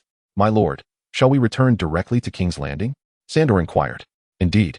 Do you truly wish to experience the women of the Seven Kingdoms?" Tyrion paused, taking a sip of ale, his throat aching slightly. He coughed, casting the drink onto the table, and replied with a smirk, "Come now, the gold dragons we possess are insufficient for such travels. Unless you plan to entertain in a tavern with a sword dance, I shall not partake." Tyrion took a sip of hot water. Indeed, the more he drank, the more his throat ached. He was still suffering from a cold and had some discomfort in his eyes. In this world, it seemed that there were no effective remedies for such minor ailments. After returning from Maester Aemon, he had gleaned no useful advice. He could only rely on the common wisdom from his previous life, drinking plenty of hot water. "Hey, hound." Jon Snow, clad in a black cloak with a sword at his side, greeted the towering Sandor with a nod. Upon hearing a name that had not been uttered in a long time, the hound's face turned serious. "Snow, I believe you're itching for a fight." "Huh, Ser Clegane." "Spare me, please," Jon quickly pleaded. He had boasted about challenging Sandor to a duel, but faced with the vast difference in their abilities, he was easily overpowered like a child. At this moment, he teased him only to hastily beg for mercy. "Jon, I plan to take my leave," Tyrion remarked with a smile. He had visited a few times over the past couple of days, primarily due to his discomfort in this environment, and he found Tyrion to be quite amiable. Most importantly, Sandor could provide him with superior swordsmanship instruction. Of course, our Lord Tyrion had also begun practicing swordplay, and his strength had significantly increased. Based on his own experience, he could now lift a cool stone with one hand, something he had previously struggled to accomplish. He wielded his short sword with greater ease, indicating that his training was not overly taxing. Additionally, he had noticed considerable improvements in his physical condition. Even more surprising was the subtle increase in his height, by a centimeter or two. Though it was not much, it was enough to keep him awake with joy. Considering his despair upon finding himself in the body of a dwarf, the depths of despair were something no one wished to experience. Thus, over the past few days, his spirits had been relatively high. Amidst the impending sense of urgency and looming crisis, he found rare moments of relaxation. "Are we returning to King's Landing?" Jon, upon hearing Tyrion's words, regarded the little man with a serious expression and suddenly felt a pang of longing for Bran and Arya. "Could you bring something for Bran?" Jon hesitated for a moment before looking at Tyrion. "Certainly. I will be passing through Winterfell on my journey south, and I would be delighted to do so." Tyrion readily agreed. "He will surely love this."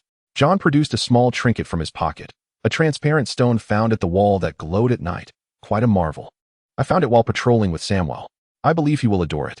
As he spoke, Jon fell silent, recalling that when they departed, Bran was still unconscious, and no one knew if he had awakened. "By the gods, he must be all right," Tyrion said as he took the small stone, examined it briefly, and then tucked it away in his pocket. Even if Jon does not arrive, he would surely pay a visit to Bran while passing by Winterfell. That fellow must have already encountered the three-eyed raven. Perhaps he is aware of the matters concerning the three-headed dragon? That old coot, Aemon Targaryen, certainly knows something as well. Yet whenever he is questioned about dragons, he deftly sidesteps the topic. "Jon, believe me, you would make an exceptional night's watchman." Tyrion, taking your words to heart, "I shall strive to become a ranger." No, you must rise to the occasion. Winter is coming, and the wildlings and whites are stirring. The Night's Watch requires a leader." "What?" Jon Snow, this 14-year-old boy, was taken aback by Tyrion's words. For a moment, he struggled to comprehend their meaning. Of course, this is something every Night's Watchman must endeavor towards. "Oh, by the way, take this. If you encounter an insurmountable problem, open it." Tyrion had prepared a little pouch for Jon, not out of malice, but merely a matter of timing. After he departs, Jon can open the pouch whenever he pleases. But the message he intends to convey to Jon will undoubtedly raise his alertness. Hopefully, these reminders will assist Jon, rendering his efforts to befriend this fellow worthwhile. "Young man, grow up quickly." As he watched Jon's departing figure, Tyrion murmured softly. He then began to gather his belongings, including the gift he had prepared for Bran, a saddle, a contraption that a cripple might ride. It was this very device that allowed Tyrion to mount a horse, for otherwise, he could only ride a pony, unable to command a noble steed. Additionally, he packed his books, an assortment borrowed from Maester Aemon at Castle Black, documenting the Night's Watch, the wildlings, and the whites, along with the tomes he had brought himself. At the desk, he reviewed the traces he had left behind, erasing them all with meticulous care, leaving no sign whatsoever. Once everything was neatly packed, Having already spoken with Lord Commander Gior, he followed Yoren as they departed Castle Black. Yoren's purpose for this journey was to return to King's Landing in search of more recruits. Chapter 19. The plague. The days spent on the road were tedious and monotonous. 2 days after leaving the wall, they traversed muddy paths and ascended the King's Road. The flora along the sides gradually began to show signs of life. Having departed the icy northern lands, the blackthorn thickets and the ancient woods flanking the path began to reveal themselves. As they ventured further from the wall, the site of manorial farmlands became increasingly apparent. The north is sparsely populated, yet overall, the number of inhabitants is not insignificant. However, the desolate expanse of the far north is ill-suited for their survival. Riding upon his horse, Tyrion chuckled as he swayed rhythmically up and down, saying, "Are you suggesting that if I were like you, my swordsmanship would be equally impressive?" He was conversing with Sandor, lamenting his own height, which he always regarded with disdain, as it limited his combat prowess and left him vulnerable. Sandor, who had not donned the hound's helm since departing from Joffrey, was a man as formidable as a giant. He remarked that had he begun practicing swordsmanship from a young age, his achievements would have been considerable. In his leisure hours of late, he devoted his time to instructing Tyrion in the art of swordplay. The martial skills of this world, when distilled, revolve around the longsword, strength, and, of course, agility. Even the formidable Gregor Clegane found it challenging to withstand Prince Oberyn in combat, though ultimately, Oberyn's fervor led to his demise at the hands of the Mountain. One cannot deny the extraordinary prowess he exhibited in battle. Generally, knights, those who have been cleansed by the sacred waters, are equipped with a suit of armor that serves as their protection alongside a trusty longsword. Their combat techniques are often simple and repetitive, as unnecessary embellishments are superfluous. The mere act of piercing the enemy signifies success, marking one's ability to claim a kill.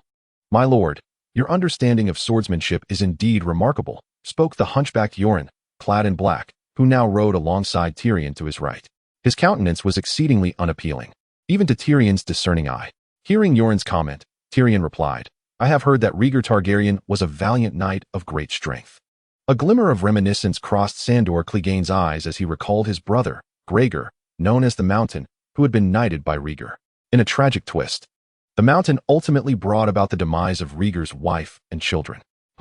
Tyrion said, tugging at the reins of his horse, casting his gaze toward a nearby estate, where dark smoke billowed ominously, and in the foreground, 2 figures struggled to pull a cart, appearing exceedingly disheveled. The peace in the north remained relatively intact, as the vassals of House Stark were generally amicable, save for the more nefarious inhabitants of Harrenhal. What has transpired? Yoren, having traversed the north extensively, squinted at the estate in the distance and replied, "That estate ahead belongs to the town of Crakehall. It falls under the domain of Sir Bolton." He urged his horse forward for a short distance before turning back to Tyrion. "Is that the family known for flaying?" Tyrion recalled this family well. They were vassals to House Stark, yet during the War of the Five Kings, the treachery of Lord Roose Bolton culminated in the infamous Red Wedding, resulting in the untimely deaths of King Robb Stark and Lady Catelyn, along with numerous heads of northern houses. They had already pledged their allegiance to the Lannisters at that time. Tyrion harbored no fondness for this family, primarily due to the existence of a grotesque individual among them. Roose's bastard son, a man capable of completely subduing Theon Greyjoy. Indeed, their sigil was a human body. A faint smile crept across Yoren's unattractive visage. Sandor Clegane pointed ahead and inquired, "Could it be a fire?" If a fire were to break out, chaos would undoubtedly ensue. From this vantage point, the manor appears devoid of life. "Yoren, how many farming families reside in this estate?" Yoren pondered for a moment. He had visited this manor before for conscription purposes. Yet regrettably, none were willing to venture to the wall. The inhabitants were few, perhaps 60 or 70 souls, though that was long ago, and the current number remains uncertain. Let us proceed to meet Count Tylus and ascertain what dreadful events have transpired among his people. Tyrion, unperturbed, urged his horse forward to catch up with the 2 men pulling a cart. In no time, the 3 horses approached the pair. Before Tyrion even arrived, his hand instinctively reached for his dagger, while Sandor Clegane unsheathed his sword, and Yoren unstrapped his longbow from his saddle. For upon the cart lay corpses, many corpses. Not merely 1 or 2, but an entire cart filled with them. The bodies were shrouded in cloth, and due to the frigid weather, they did not emit an overpowering stench. However, their exposed feet, with skin in decay, released an unbearable odor. As they drew near, the foul scent assailed their senses. Tyrion tightened his fur coat around him, covering his nose. "Halt!" Sandor's deep voice resonated. The 2 men, hearing the hoofbeats, stopped and turned, their faces obscured by hoods. Marred with blood, their eyes devoid of life. They moved with a rigidity akin to the dead. The sight startled Tyrion, and he quickly exclaimed, "Step back. It is the plague." The three riders retreated, and following Tyrion's lead, tore a piece of burlap from their garments to fashion makeshift masks for their faces. "Yoren, has there been an outbreak of plague in the north recently?" Tyrion's expression darkened, fully aware of the medical inadequacies of this world. Even the common cold is without remedy. Should an infection take hold, it is likely one would be at the mercy of fate, awaiting death. "There have been no reports of an outbreak," Yoren replied, equally taken aback, possessing a deeper understanding of the plague's peril. "The great pestilence of your had instilled terror in every heart across Westeros. The spring plague claimed the lives of countless residents across the Seven Kingdoms, with the larger cities suffering the most. It was said that the contagion was particularly severe in Lannisport, and even worse in Old Town. In truth, King's Landing bore the brunt of the death toll, with 4 out of 10 of its residents succumbing to the plague. The disease spread with alarming rapidity. A robust individual might arise in the morning in good health, only to yield to the plague by evening, regardless of wealth or piety, including the benevolent King Daeron II and his 2 young heirs, all fell victim to the pestilence. The affliction does not discriminate. Once one is infected, death is an inevitable fate. Even in Tyrion's previous life, there existed diseases that were challenging to control and treat. During the period preceding his transmigration, a widespread epidemic had erupted. Looking further back, the Black Death, Ebola, and smallpox in Western nations were capable of obliterating entire civilizations. They were natural disasters. In this era, the level of medical knowledge was such that not only was curing these ailments impossible, but even the ability to prevent them was severely lacking. This information must be conveyed to Commander Gior. The Night's Watch cannot afford any calamity. As a member of the Brotherhood, Euron immediately thought of relaying the news. Observing the scene before him, he astutely perceived that the epidemic might have just begun and had not yet spread on a large scale. Moreover, he was uncertain as to the specific nature of the disease. Tyrion had previously searched for information regarding plagues online, and he was acutely aware of their devastating potential. Chapter 20, Lives as Fragile as Grass. Euron retrieved a raven from a cage he carried and affixed the written message to its leg, sending it back to the wall to deliver the news. Tyrion wrapped himself in 2 layers of burlap, then found some furs from his horse to don his gloves. He gestured for Sandor to wait behind before cautiously approaching the 2 individuals and their cart. "Hey, can you hear me?" Tyrion called out, halting about a meter away from them. The 2 appeared to be suffering from a high fever, their minds clouded, their faces marred with festering sores, presenting a particularly alarming sight.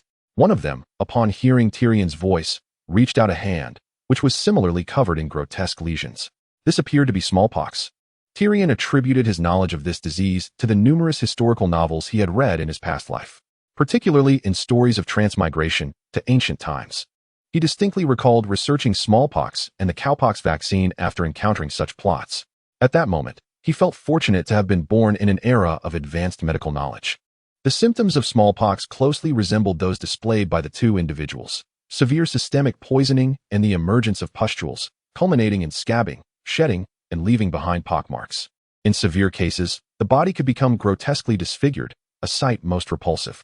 As he beheld those festering wounds, images of smallpox photographs flashed in his mind, inducing a wave of nausea that surged from his stomach. He slowly retreated, pouring some rye beer from the flask Sandor had thrown to him.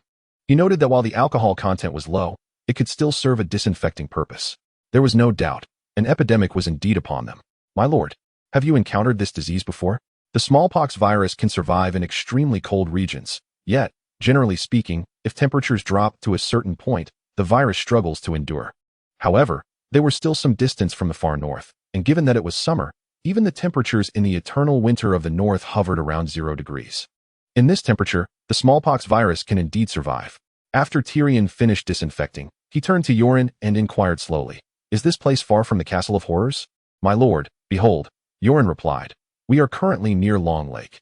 King S Road seems to follow the river's course, and to the southeast, there lies a range of hills." Yoren glanced at the 2 men and continued, "By circumventing the hills, we shall reach the castle of the Bolton family, the Castle of Horrors. How long will it take to get there?" As Yoren produced a map, Tyrion directly questioned him, for he still had not grasped the geography of this world. Despite having perused numerous books and collections, his understanding remained rudimentary, merely familiarizing himself with the general locations. Yoren, being well versed in the local geography, made a rough estimate, stating, "It would likely require 2 days of travel, provided we journey day and night. That is far too long. We are entirely ignorant of the extent and transmission of this disease." Tyrion promptly dismissed the idea of seeking out individuals at the Castle of Horrors, and even if they did go, it was uncertain whether they would receive any attention. After contemplating for a moment, he said, "Let us first incinerate these corpses. What on earth is happening in the Seven Hells? Why has the plague erupted in the north? Yoren, you are familiar with this area. Do you know of any nearby estates? We must urgently warn them or check on their situation. It is likely that few still live in this estate," he surmised, which implies that the plague has been raging here for at least a month. The incubation period for smallpox is roughly 12 days, based on the current circumstances. One might roughly deduce that the Cribby estate has likely succumbed entirely.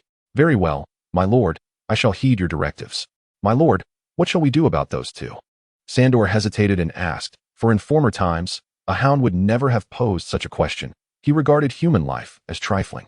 Yoren, although his face was veiled with linen, resolutely stated, "I believe they should suffer no longer.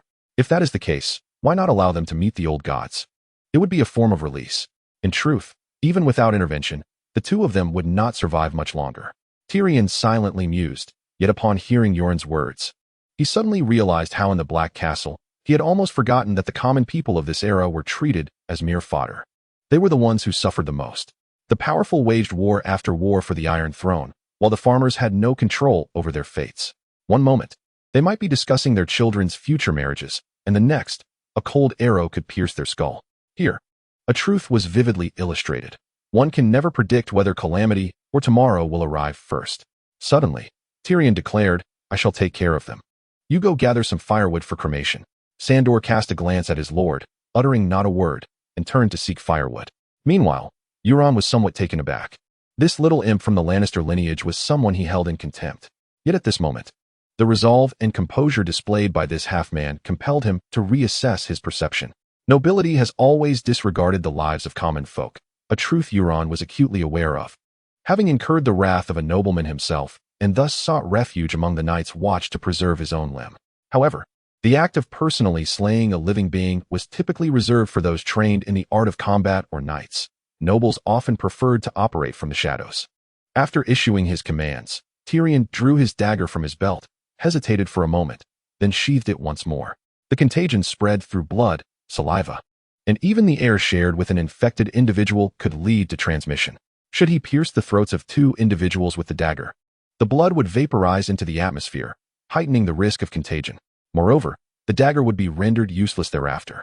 Ultimately, he resolved to incinerate them instead. Indeed, direct cremation. Soon, Sandor Clegane and the hunchbacked Euron had gathered a considerable amount of firewood, carefully stacking it beside the cart. Two barely conscious souls leaned against the cart, seemingly clinging to the last vestiges of life. The wood was arranged meticulously. The cart was situated on the road leading to the crag, still a fair distance from the King's Road. Tyrion himself struck the match, watching as the flames began to rise slowly, and within the blaze, the two individuals seemed to become aware of their fate. They struggled feebly, yet lacked the strength to resist. Their afflictions had rendered them too weak. The relentless fever drained their vitality, compounded by physical decay and the loss of loved ones. The entire village was succumbing to despair. They sensed the encroaching death. Gradually, the flames consumed them, eliciting harrowing cries. The sound was deafening. As their screams echoed, a multitude of birds took flight from the surrounding woods. The three standing on the King's Road watched as dark smoke billowed from the cart. Name: Tyrion Lannister, the Imp, Strength, 5 Constitution, for Wisdom, 6 Guard. Sandor Clegane, 12, Life Points. 2 Chapter 21. The Caravan Crag was a small estate where the inhabitants were all familiar with one another, akin to a family. The onset of the plague was sudden, catching everyone off guard. In just over a month, what began with 1 or 2 cases escalated to a situation where no one in the village remained unscathed. The estate was in disarray. While some sought to venture out for assistance and had dispatched messengers, no help arrived. The medical standards of this world were alarmingly low, perhaps even inferior to that of the Han Dynasty in China. Strangely, however, the original text bore little extensive documentation of the plague. The sole mention was of the great pestilence of spring. In addition, there have been few infectious diseases manifesting, perhaps due to the negligence of the esteemed Lord Martin, or perhaps linked to the peculiar climate of this world. It is essential to note that while this realm experiences distinct seasons, a summer may linger for an entire year. And conversely, a harsh winter may endure for 2 or 3 years. Amid such discrepancies, pathogens seemingly struggle to thrive. However, Lord Martin has underestimated the potential for bacterial activity. Any germ could emerge, albeit in a world where human life is treated with such indifference, it often goes unnoticed. The lack of widespread transmission is also attributed to the sparse population density. Were it to spread in a bustling town, it would be catastrophic, despite the limited medical advancements. The scholars of this world possess the ability to treat certain ailments, though the effectiveness remains debatable. The scholars, upon receiving recognition from the Academy, don the scholar's necklace, allowing them to officially serve in various castles. Hey, what are you doing? What has transpired over there? Just after Tyrion and his companions incinerated the bodies, they prepared to erect a sign to caution passers-by against entering the area. From the southern road approached a merchant caravan, its guards urging their horses towards the trio. One individual, clad in plate armor and mounted on a steed, rested his hand upon the long sword at his waist. With tousled brown-black curls and a scruffy beard, he appeared to be in his 40s. "Stay away from here," Yoren warned, bending slightly as he turned to face the newcomer, his unattractive visage betraying a sense of alarm. "Ah, good Lord Crow," the man acknowledged, clearly recognizing Yoren, his expression revealing a hint of surprise. "Woolies, you old rogue, you are still alive. The last I saw you was over a year ago." Woolies, a mercenary known for his willingness to sell his life for coin, often danced on the precipice of life and death, making his continued existence a source of astonishment for Yoren. "By the 7 hells, no one would dare speak of it as you do. My life is remarkably resilient. What has transpired here? Have you encountered bandits?" He squinted at the dwarf Tyrion, and, equally regarding the hound, his gaze held a wary intensity, perceiving the formidable figure as a threat. How dare the Northmen's bandits act so brazenly? "Those ruffians would rather flee the north than face my wrath at the wall," Yoren scoffed, exhibiting disdain for the inconsequential bandits, whom he deemed mostly farmers. Wielding their hoes as if they were warriors, he could easily overpower 2 of them single-handedly. "Hey, Lord Yoren, you mentioned staying away. What exactly is the situation?" Woolies inquired, narrowing his eyes, eager to extract information from the cloaked figure. The merchant caravan was modest, comprising approximately 30 to 40 individuals, with 2 horse-drawn carts and around a dozen mercenary guards, evidently led by Woolies. Among the group were 3 or 4 women, along with a couple dressed like merchants, suggesting they had hired Woolies and his band of mercenaries. "There is an outbreak of disease here," as the 3 individuals had removed the burlap from their faces. Wallace initially failed to discern anything amiss. However, upon hearing the words plague uttered by Yoren, Wallace was evidently taken aback. He shook his head and replied, "My lord, if you intend to jest at my expense, there is no need. We harbor no animosity. My sole desire is to safely escort my employer to the Terror Fortress. By the gods' grace, no one wishes to encounter a plague." Yoren spoke in a grave tone. "What sort of plague? Influenza? Or perhaps smallpox?" Wallace was aware of only a few types of plague, and in his view, the most dire was smallpox, a disease that was invariably fatal and highly contagious. Clearly, smallpox had previously manifested in the north. When Tyrion mentioned smallpox, Yoren was still uncertain of what plague it was. Yet the symptoms he observed seemed to align with this affliction. Frowning, he turned to Tyrion and asked, "My lord, could smallpox be what we refer to as the plague?" To my knowledge, the two may share similarities. Tyrion was also unsure if the plague they spoke of was indeed smallpox, but judging by the expressions of the 2 men, their symptoms appeared quite similar. His knowledge of smallpox was limited. "Wallace, I fear this is not good news," he remarked. Lord Burke did not heed Yoren's words. Instead, he turned to observe the man clad in a white fur coat, mounted upon a white steed. The man, in his 30s, possessed auburn hair and striking blue eyes, exuding an air of nobility, yet hinting at a nouveau riche demeanor. He was a merchant, whose fortunes were reasonably substantial, traversing the northern towns and earning a respectable sum. Upon hearing Wallace's call, he urged his horse forward, accompanied by a robust man clad in formidable armor, evidently forged from high-quality steel, a significant investment. This man served as Burke's guard. Being cautious in his employment of mercenaries, he also sought loyal guards, whose fidelity far surpassed that of hired swords. What has transpired? The caravan had departed from Winterfell, transporting everyday supplies, goods exchanged between the 2 cities. As they neared the Terror Fortress, the trio before them brought the entire caravan to a halt. Burke's demeanor was less than pleasant, his expression far from amiable. As he approached, he beheld the dwarf Tyrion, the giant-like hunting dog, and the even more unsightly Yoren. This peculiar assembly piqued his curiosity. My Lord Burke, it appears we must divert from this route. Wallace recounted the events that had unfolded. Burke, now more displeased, turned his horse around, deliberately maintaining distance from the three, while expressing his disdain. In that case, let us circumvent this area. A detour would serve us well. Seven hells, I cannot fathom why we should encounter such misfortune. Tyrion observed the pretentiousness of Lord Burke and could no longer contain himself. Surely, you have heard of the Lannister family. Within this caravan, however, Tyrion noticed no family sigils. Except for one banner bearing a crest he swore he had never encountered in any tome, seemingly not of noble origin. It was possible that Lord Burke had fashioned a crest of his own, though its nature remained a mystery. The Lannisters are the wealthiest family in the Seven Kingdoms. Of that I am well aware. I presume you have also heard of the moniker the Imp. Upon uttering this, Tyrion chuckled, his large head appearing particularly odious at that moment, while Burke, upon hearing the name of the Imp, fell into a state of utter shock. From their first meeting, he sensed something different about the dwarf, yet he never imagined that he was in the presence of the notorious Lannister Imp. Chapter 22. The Vaccination Against Cowpox by the Seven. I have been rash in my conduct, disrespectful to your lordship. Burke, a merchant, was equally cognizant of the dynamics of gain and loss. Although he looked down upon the diminutive Tyrion, he understood that his own family was of lesser stature, lacking even a legitimate crest, unlike the illustrious Lannisters. My Lord Burke, the situation is dire, and I wish to requisition your mercenaries. I trust you will not decline. Tyrion hesitated briefly before articulating his intentions. The sudden emergence of the smallpox virus had disrupted Tyrion's plans. He was on the verge of reaching Winterfell. However, he was unwilling to abandon the situation without intervention. Should the virus spiral out of control, it could lead to widespread devastation. His intention was to disseminate the knowledge he possessed from future generations, such as the method of cowpox vaccination. This required no sophisticated expertise.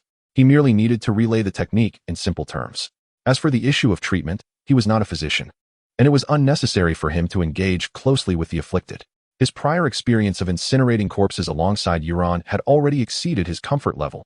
It was perilous, and a careless misstep could result in his own infection with smallpox. Upon meeting the mercenary Wallace, Tyrion's thoughts took another turn. My lord, I can lend you a few mercenaries. After all, I still have goods that require transport. Burke forced a smile, feeling somewhat troubled. The status of a merchant was not high, and if the Lannister family wished to crush him, it would be as effortless as squashing an ant. Very well. Tyrion was not averse to compromise and readily accepted the proposal. Subsequently, at Tyrion's request, Wallace and 4 mercenaries remained behind. After expressing his goodwill, Burke left some wine and then led the caravan along an alternate route towards the Dreadfort. Yolen spat disdainfully.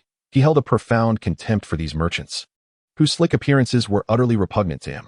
They possessed wealth, while individuals like Yolen, hailing from a peasant background, loathed such characters. Yolen, as a night's watchman, you are not obliged to heed my words, yet with the emergence of the pox, I feel compelled to offer you some counsel. By the gods above, my lord Tyrion. Please proceed. Varys, you are aware that I presently lack the abundance of gold dragons to bestow upon you, but a Lannister always pays his debts. Your dragons shall not be diminished. At your service, my lord. Varys's avarice for gold was insatiable. I require you to seek out a herd of cattle. Indeed, the very cattle you have in mind. I need to conduct some experiments, which, if successful, may offer a means to prevent the pox. Both Yolen and Varys gazed at Tyrion in astonishment. The pox was a disease prevalent throughout the Seven Kingdoms, notorious for its high mortality rate. Not even the folk healers, nor the scholars of grand cities, could devise a remedy, and yet they heard this brazen little dwarf speak of prevention? Seven hells, this lad truly speaks with audacity. It was not only Yolen and Varys who were taken aback. Sandor Clegane also expressed surprise, inquiring from the rear, my lord. How do you know of a method to prevent the pox? Tyrion had anticipated such queries and explained, this is precisely why I often immerse myself in books. I once stumbled upon a method in an ancient tome. Perhaps it is a blessing from the Seven that I chanced upon this knowledge. I cannot fathom why it has eluded others. The book must have been seldom read, for it detailed the ailment and bore a striking resemblance to the pox, along with thorough records of preventive measures. My lord, is what you say truly the case? A serious expression crossed Yolen's unattractive visage. Such matters were no jest. Indeed, you may proceed to act upon my words.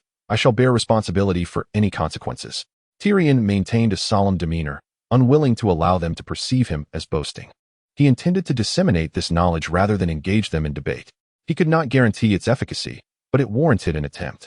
Naturally, this method remains untested. I must experiment to ascertain its effectiveness. As such, I am aware of a nearby estate inhabited by nomads, where cattle can be found. Varys interjected at that moment. The north is vast and sparsely populated, perpetually shrouded in ice and snow, rendering survival a challenge for many flora and fauna. Yet, nomadic tribes do exist, especially with summer not yet concluded, making the cattle relatively easier to locate. My lord, the herd is indeed nearby. Yolan, a night's watchman with some renown in the villages close to the wall, often ventured to various estates for recruitment, albeit with little success in finding volunteers. Sandor, ascertain which of the cattle bear notable pox marks. There are many, numerous cattle exhibit such afflictions. Yuluin possesses a profound understanding of these matters. Having once been a farmer himself, he approached a cow, which was currently grazing on the grass below, blissfully unaware of the group of people observing it. The owner of the herd stood nearby, having heard the purpose of the visitors. Although he found it quite incredible, he could not refuse the night watchman's request when Yuluin intervened. Give me the dagger. After striking the cow, Tyrion stood beside the massive creature, feeling dwarfed by its size, as if he were merely a child in comparison. This realization brought him a moment of dismay, but he soon began his endeavor.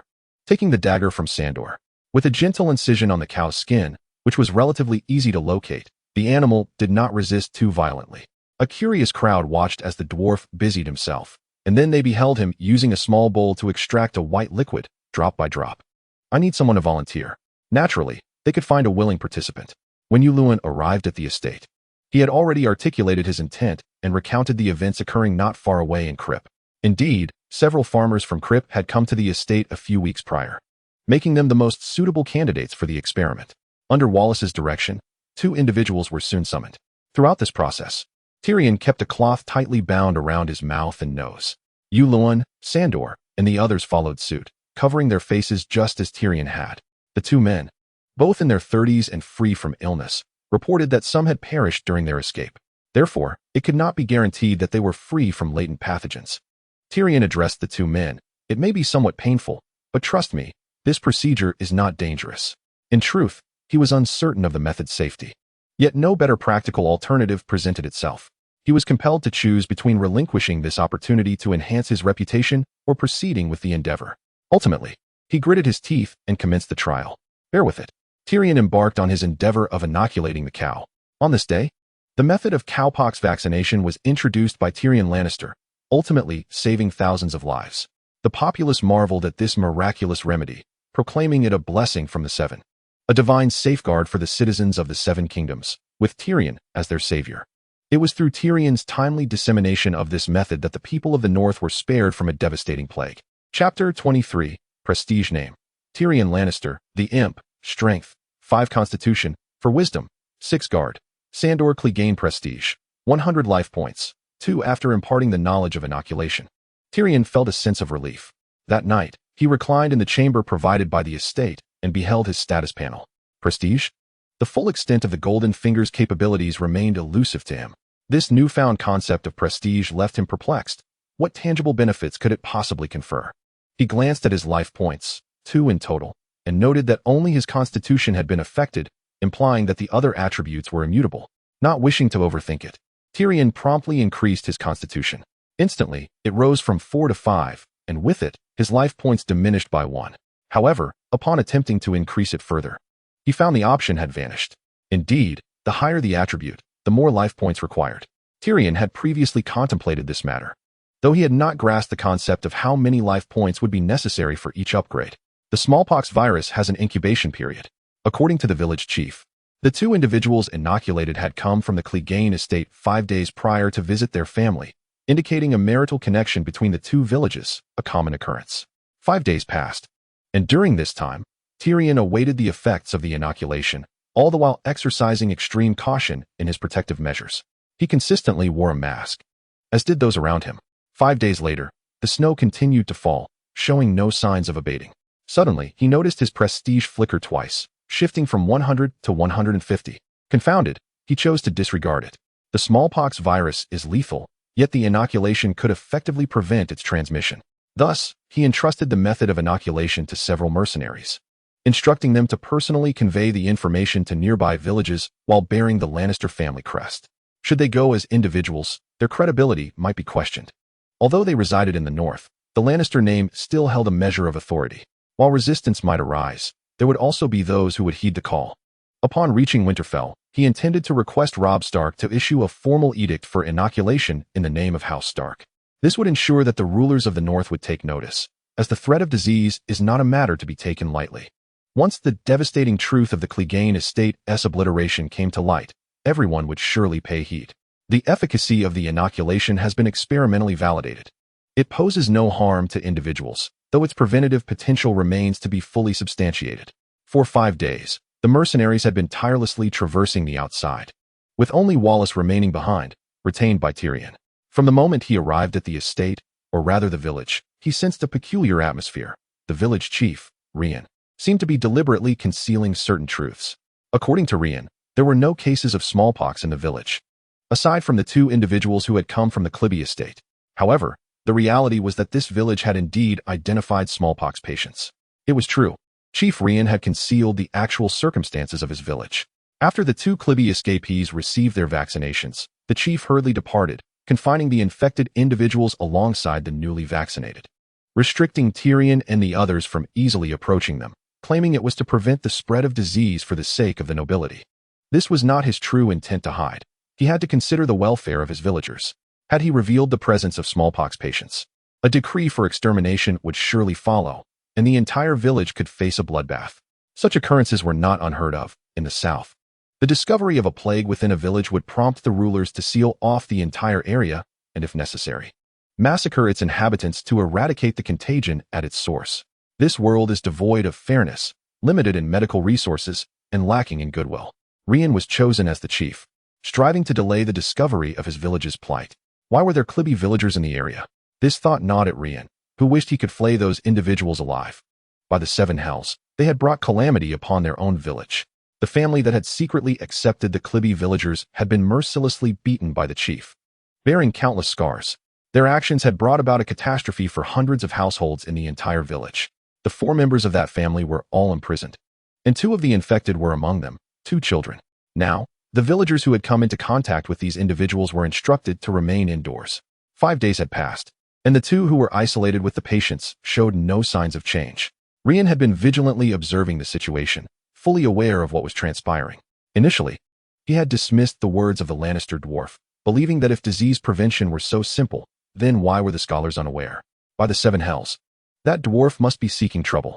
Although he was accompanied by some mercenaries who appeared fearsome and well-equipped, the village also had its own guards, who typically wielded hoes or bows as hunters.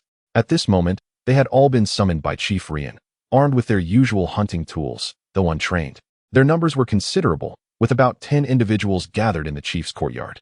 Sentinels have already taken position outside the chambers inhabited by the Lannisters, prepared to act should any turmoil arise. The folk of the north may not excel in agriculture, yet they are formidable hunters. The village of Lean, which falls under the dominion of the dreaded Castle of Terror, is governed by the infamous Bolton family, renowned for their mercilessness. Consequently, the villagers under their rule are far from feeble. Among them is the venerable elder of Lean, who, at the age of 60, has unearthed his armor from years past, struggling to don it as he readies himself for potential conflict. For the past 5 days, this has been their routine, remaining discreet and avoiding any slip-ups, all while attending to Tyrion's hospitality with diligence. My lord, Yoren, clad in black, appeared at the threshold of the Lannister estate. Hearing the commotion, Tyrion hastily covered the papers on the table, leaped from his chair, and approached the door. What is it? He had been engrossed in his studies of variolation, contemplating numerous details and cross-referencing information from his previous life. He had noted several minor details that lacked precision, and he had compiled a comprehensive list of sterilization methods and other relevant procedures. He intended to present this to Robb for dissemination among the northern populace. The sources of the ravens are plentiful. Earlier, he had dispatched a raven to the wall, and soon, Commander Jorah Mormont responded promptly. The commander has sent a reply. Come in, Tyrion said, stepping aside to allow Yoren entry, feeling the cold breeze from outside. The commander's message emphasized the urgency of identifying the source of the contagion and its extent, advising that control measures be implemented. He had already communicated with Winterfell, and support would soon be forthcoming. My lord, are you confident in the variolation process? Yoren hesitated before voicing his concerns.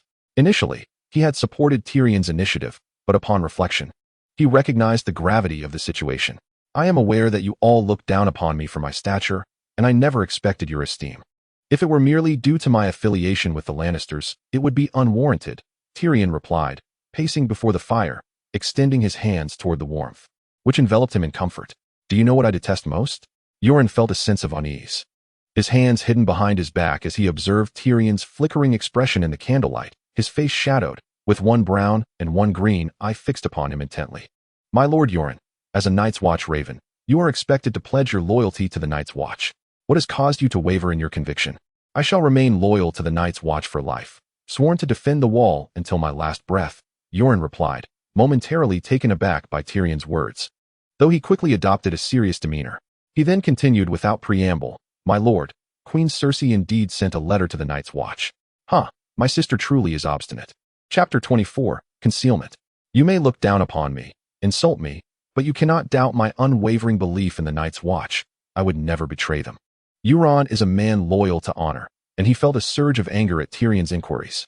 Indeed, Queen Cersei had sent some clandestine messages. Yet the Night's Watch would not wholly obey the commands of a queen. That letter was not addressed to Euron, but to Commander Jaqen, however, for reasons unknown. It had not reached Jaqen, but instead remained in Euron's possession. The letter accused Tyrion of secretly colluding with the remnants of House Targaryen, suggesting that he should be eliminated if the opportunity arose. Euron was no fool. He refrained from divulging the letter's contents and feigned ignorance, all the while keeping a close watch on Tyrion. Numerous legends surrounded Tyrion, claiming that at birth, he was a monstrous being with 3 heads and 6 arms. Whispers suggested he possessed both male and female attributes, even a tail. In short, the most nefarious rumors circulated about him. Yet, when Tyrion stood before the crowd, they discovered he was merely a dwarf. Dwarves do exist, but not in the terrifying manner depicted by the rumors. Throughout this time, Euron observed that Tyrion seemed different from others. He interacted with his guards without the haughty demeanor typical of nobility, even jesting with them. Particularly remarkable was Tyrion's calmness and decisiveness in proposing inoculation methods during the outbreak of disease, which astonished Euron. This diminutive dwarf displayed remarkable composure, resolve, and even erudition. Euron had never contemplated presenting Tyrion's head to Queen Cersei for a reward, believing it would be a substantial sum. He was not naive. If he were to take Tyrion's life, the Lannister family would undoubtedly seek retribution. Cersei's word alone would not suffice to ensure his safety. Thus, Euron refrained from any rash actions, but to his surprise, Tyrion had caught on. In truth, it was not Tyrion who discovered this, but rather Sandor Clegane, who had casually mentioned that Euron was often seen observing Tyrion. This piqued Tyrion's curiosity, leading him to feign a reaction, only to uncover further intrigue. Euron, did the queen offer you a substantial sum? How many golden dragons is my head worth? Tyrion held no trust in Euron. Though he had learned a bit about him from the original texts, including his rescue of Arya, Tyrion deemed him untrustworthy. On Tyrion's loyalty panel, the figure was merely 1, which bore little distinction from 0. My lord, I assure you, my allegiance remains steadfast to the Night's Watch. I have not betrayed my oath. Nor am I in service to Queen Cersei, for I do not heed her commands. Euron's back is hunched, and though he appears to be in his 30s, the curvature of his spine gives him the countenance of one in his 40s. The anxious expression etched upon his face seems genuine. He gazes upon the diminutive Tyrion with an irate mind. Now, speak your thoughts on Commander Yeager's missive. Tyrion's hand rests upon his dagger, should an unexpected event arise. He is prepared to draw it and cast it forth. While he cannot guarantee a precise strike, his strength has markedly increased over the past days, and his aim has improved significantly. With the Seven's blessing, he might just hurl it at Euron's face or chest, for the man's hunch renders him less imposing. Otherwise, he would have aimed lower, which would have been most painful. My lord, I hold reservations regarding your inoculation, yet we must await the results of tomorrow. For now, we can only bide our time. As for the speed of contagion, I do not believe it to be rapid. This village is the closest to cripples, and there are no patients among them. Perhaps there are. Tyrion squinted at him and spoke languidly. Euron shook his head, affirming, impossible. If the 2 inoculated individuals show no ill effects by tomorrow, it indicates that the method poses no danger and can be implemented. As for its efficacy, I am confident there is an 80% chance it will prevent the pox, Tyrion asserted. Knock, knock, knock. A sound resonated from the door. The hound declared loudly, My lord, something is amiss. The village chief approaches. Creaking open the door, Tyrion stepped outside, his cloth mask properly in place, signaling the hound to do likewise, with Euron following behind. Meanwhile, The hound roused the slumbering Varys. The chief, Lean, arrived with a dozen men, each armed with bows and hoes, and the hound, wary of potential hostility, remained cautious. Though he held no fear of this ragtag group, Tyrion lacked protection. At this moment, only 4 mercenaries remained at hand. "Chief, what brings you here?" The hour was late, likely in the early morning, yet Lean, along with his fellow villagers, stood collectively at Tyrion's threshold. Lean's expression darkened. He hesitated, the torchlight casting flickering shadows across his face, before finally uttering, "My lord Tyrion, we have discovered patients afflicted with the pox." "What?" Yoren's visage paled, disbelief washing over him as he turned to Lean, his old friend. He hurried forward, grasping Lean's breastplate, demanding, "What has transpired? Why has a patient suddenly surfaced?" Tyrion maintained an air of calm, having anticipated the situation. He tightened the cloth mask on his face slightly and remarked, "It seems the village chief has forgotten to mention something." Regardless, he implored the noble to assist them. The village chief, unable to face Euron, was overwhelmed with shame. The afflicted were his own kin. Previously, he had concealed the presence of smallpox patients for the sake of the village's well-being, yet now, after 5 days, his family had succumbed to the illness. Unable to contain his distress any longer, he approached Tyrion's chamber. However, unbeknownst to him, Tyrion possessed knowledge solely of inoculation and not of curing diseases. If they were already infected, he would be powerless to help them. If not, the method of inoculation could entirely prevent the onset of illness. Line. "Are you aware that smallpox is incurable?"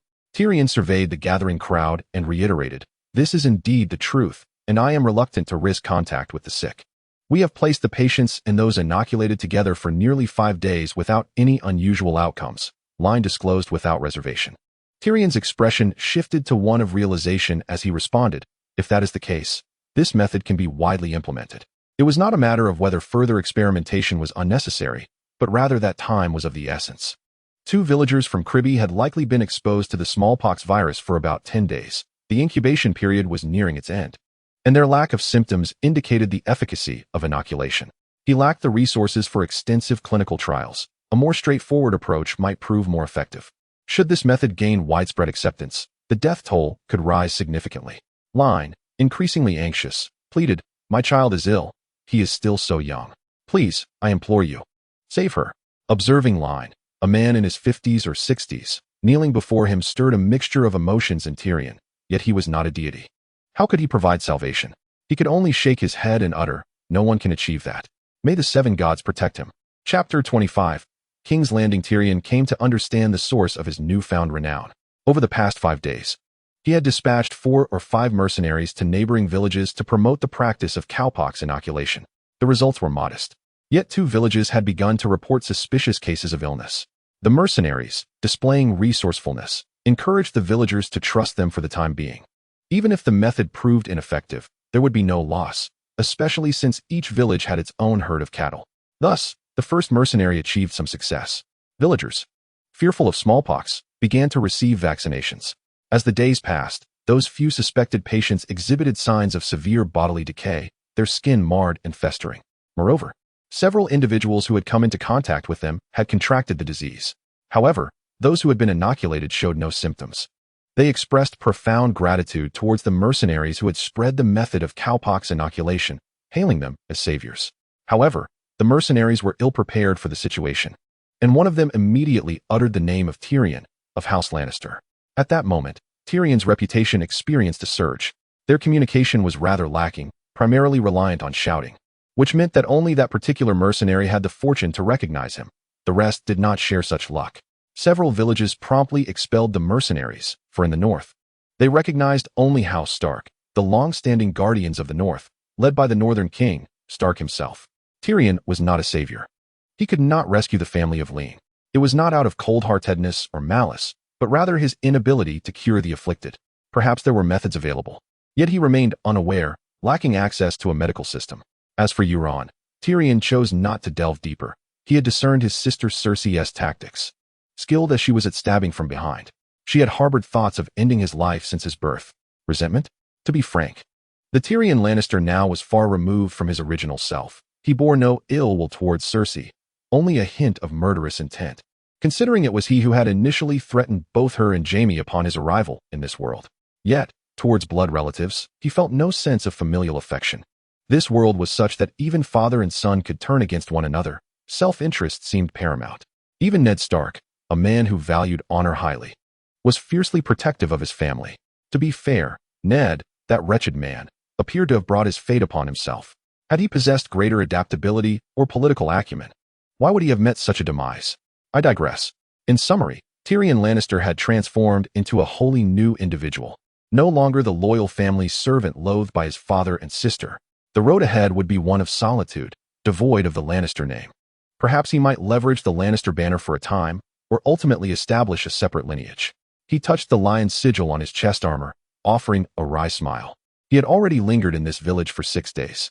That afternoon, Tyrion summoned Sandor to gather their belongings in preparation for departure. They had successfully completed the vaccination, a simple and safe procedure that was quickly finished. This alleviated his anxiety. Having changed into fresh garments, Tyrion donned a gray fur coat over a set of scale armor, with a short sword at his waist. Sandor maintained his usual attire: armor, a short vest, a black fur cloak, a long sword, a short sword, and tall boots. As for Varys, he lacked the imposing armor that Sandor possessed. Crafting such a suit would surely require at least 2 golden dragons. That is indeed a substantial sum. For one must understand that a knight's steed costs a golden dragon. The horse he rides is worth merely 8 silver stags, which still causes him considerable discomfort. However, such is the nature of the situation. Coupled with the expenses of weapon crafting and maintenance, it all amounts to a significant financial burden. The life of a mercenary is far from easy in these times. Nothing seems to be simple anymore. Observing the 4 individuals, including Lord Yoren, who are ready to embark, one notes the subtle shift in his relationship with Tyrion since their last conversation.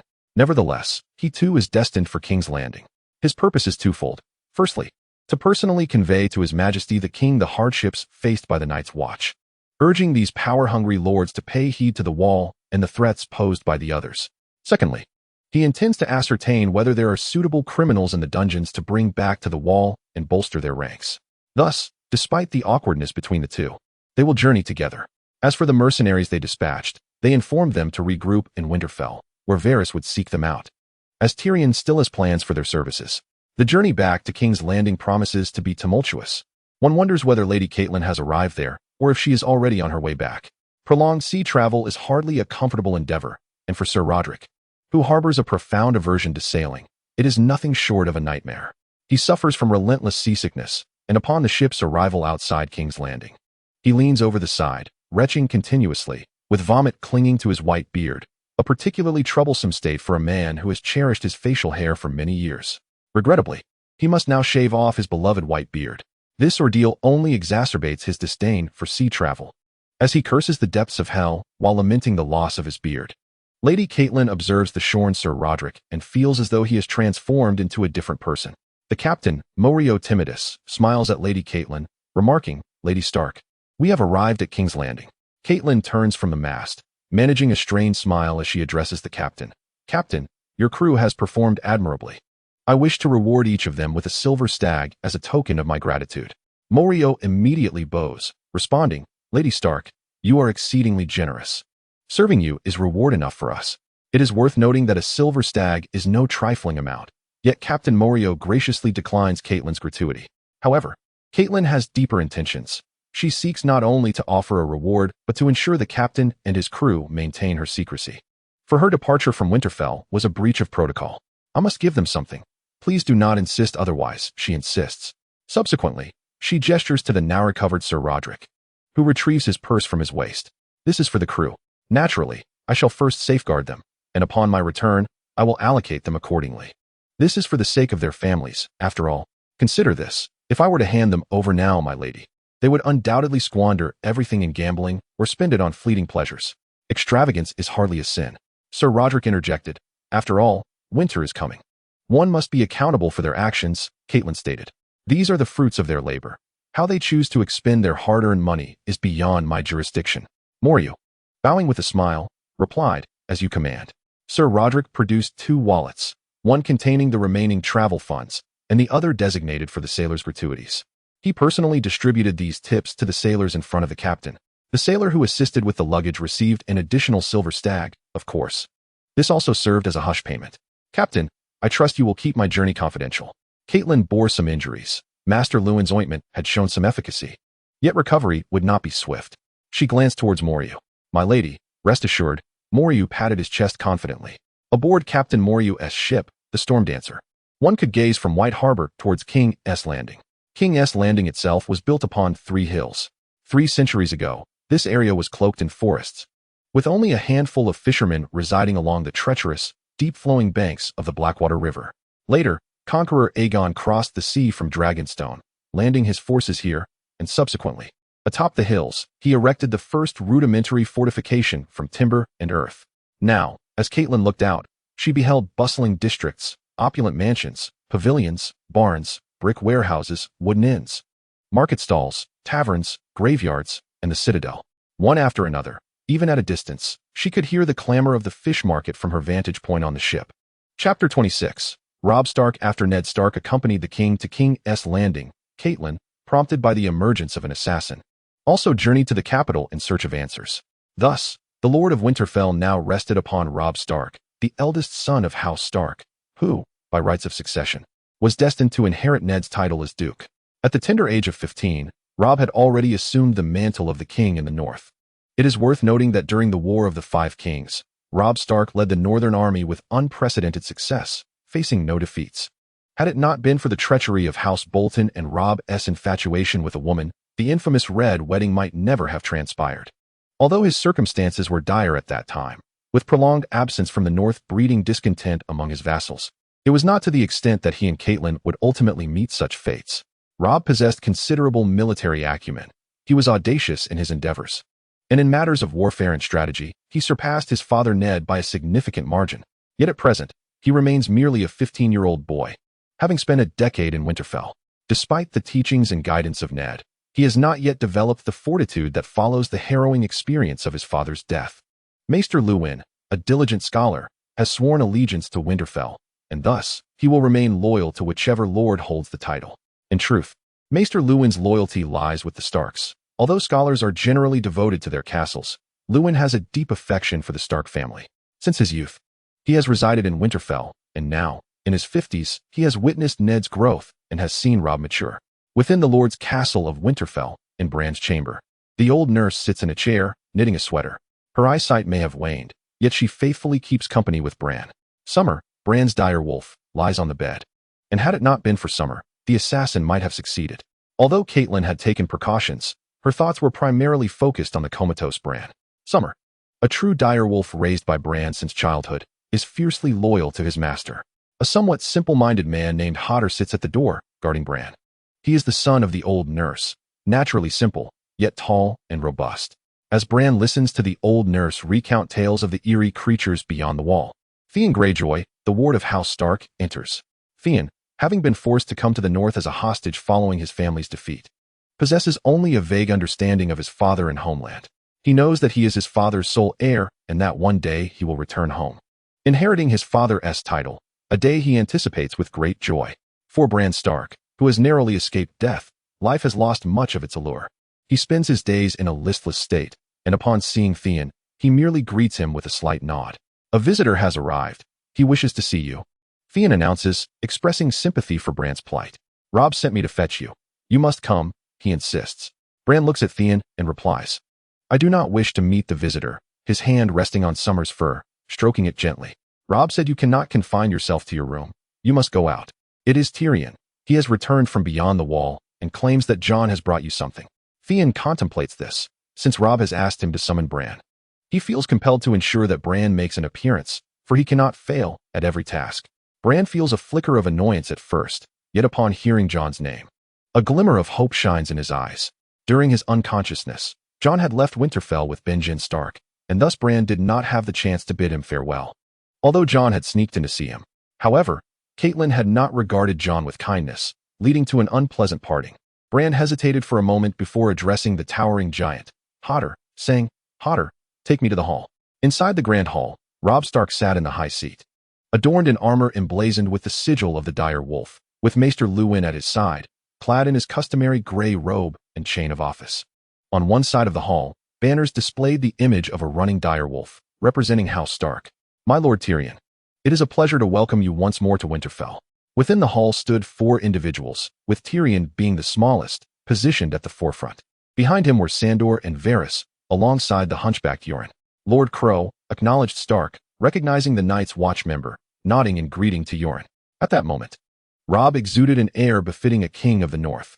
Robb possessed striking good looks, having inherited the finest traits of both Ned and Catelyn, a mane of chestnut curls and piercing blue eyes that radiated nobility without lacking in vigor.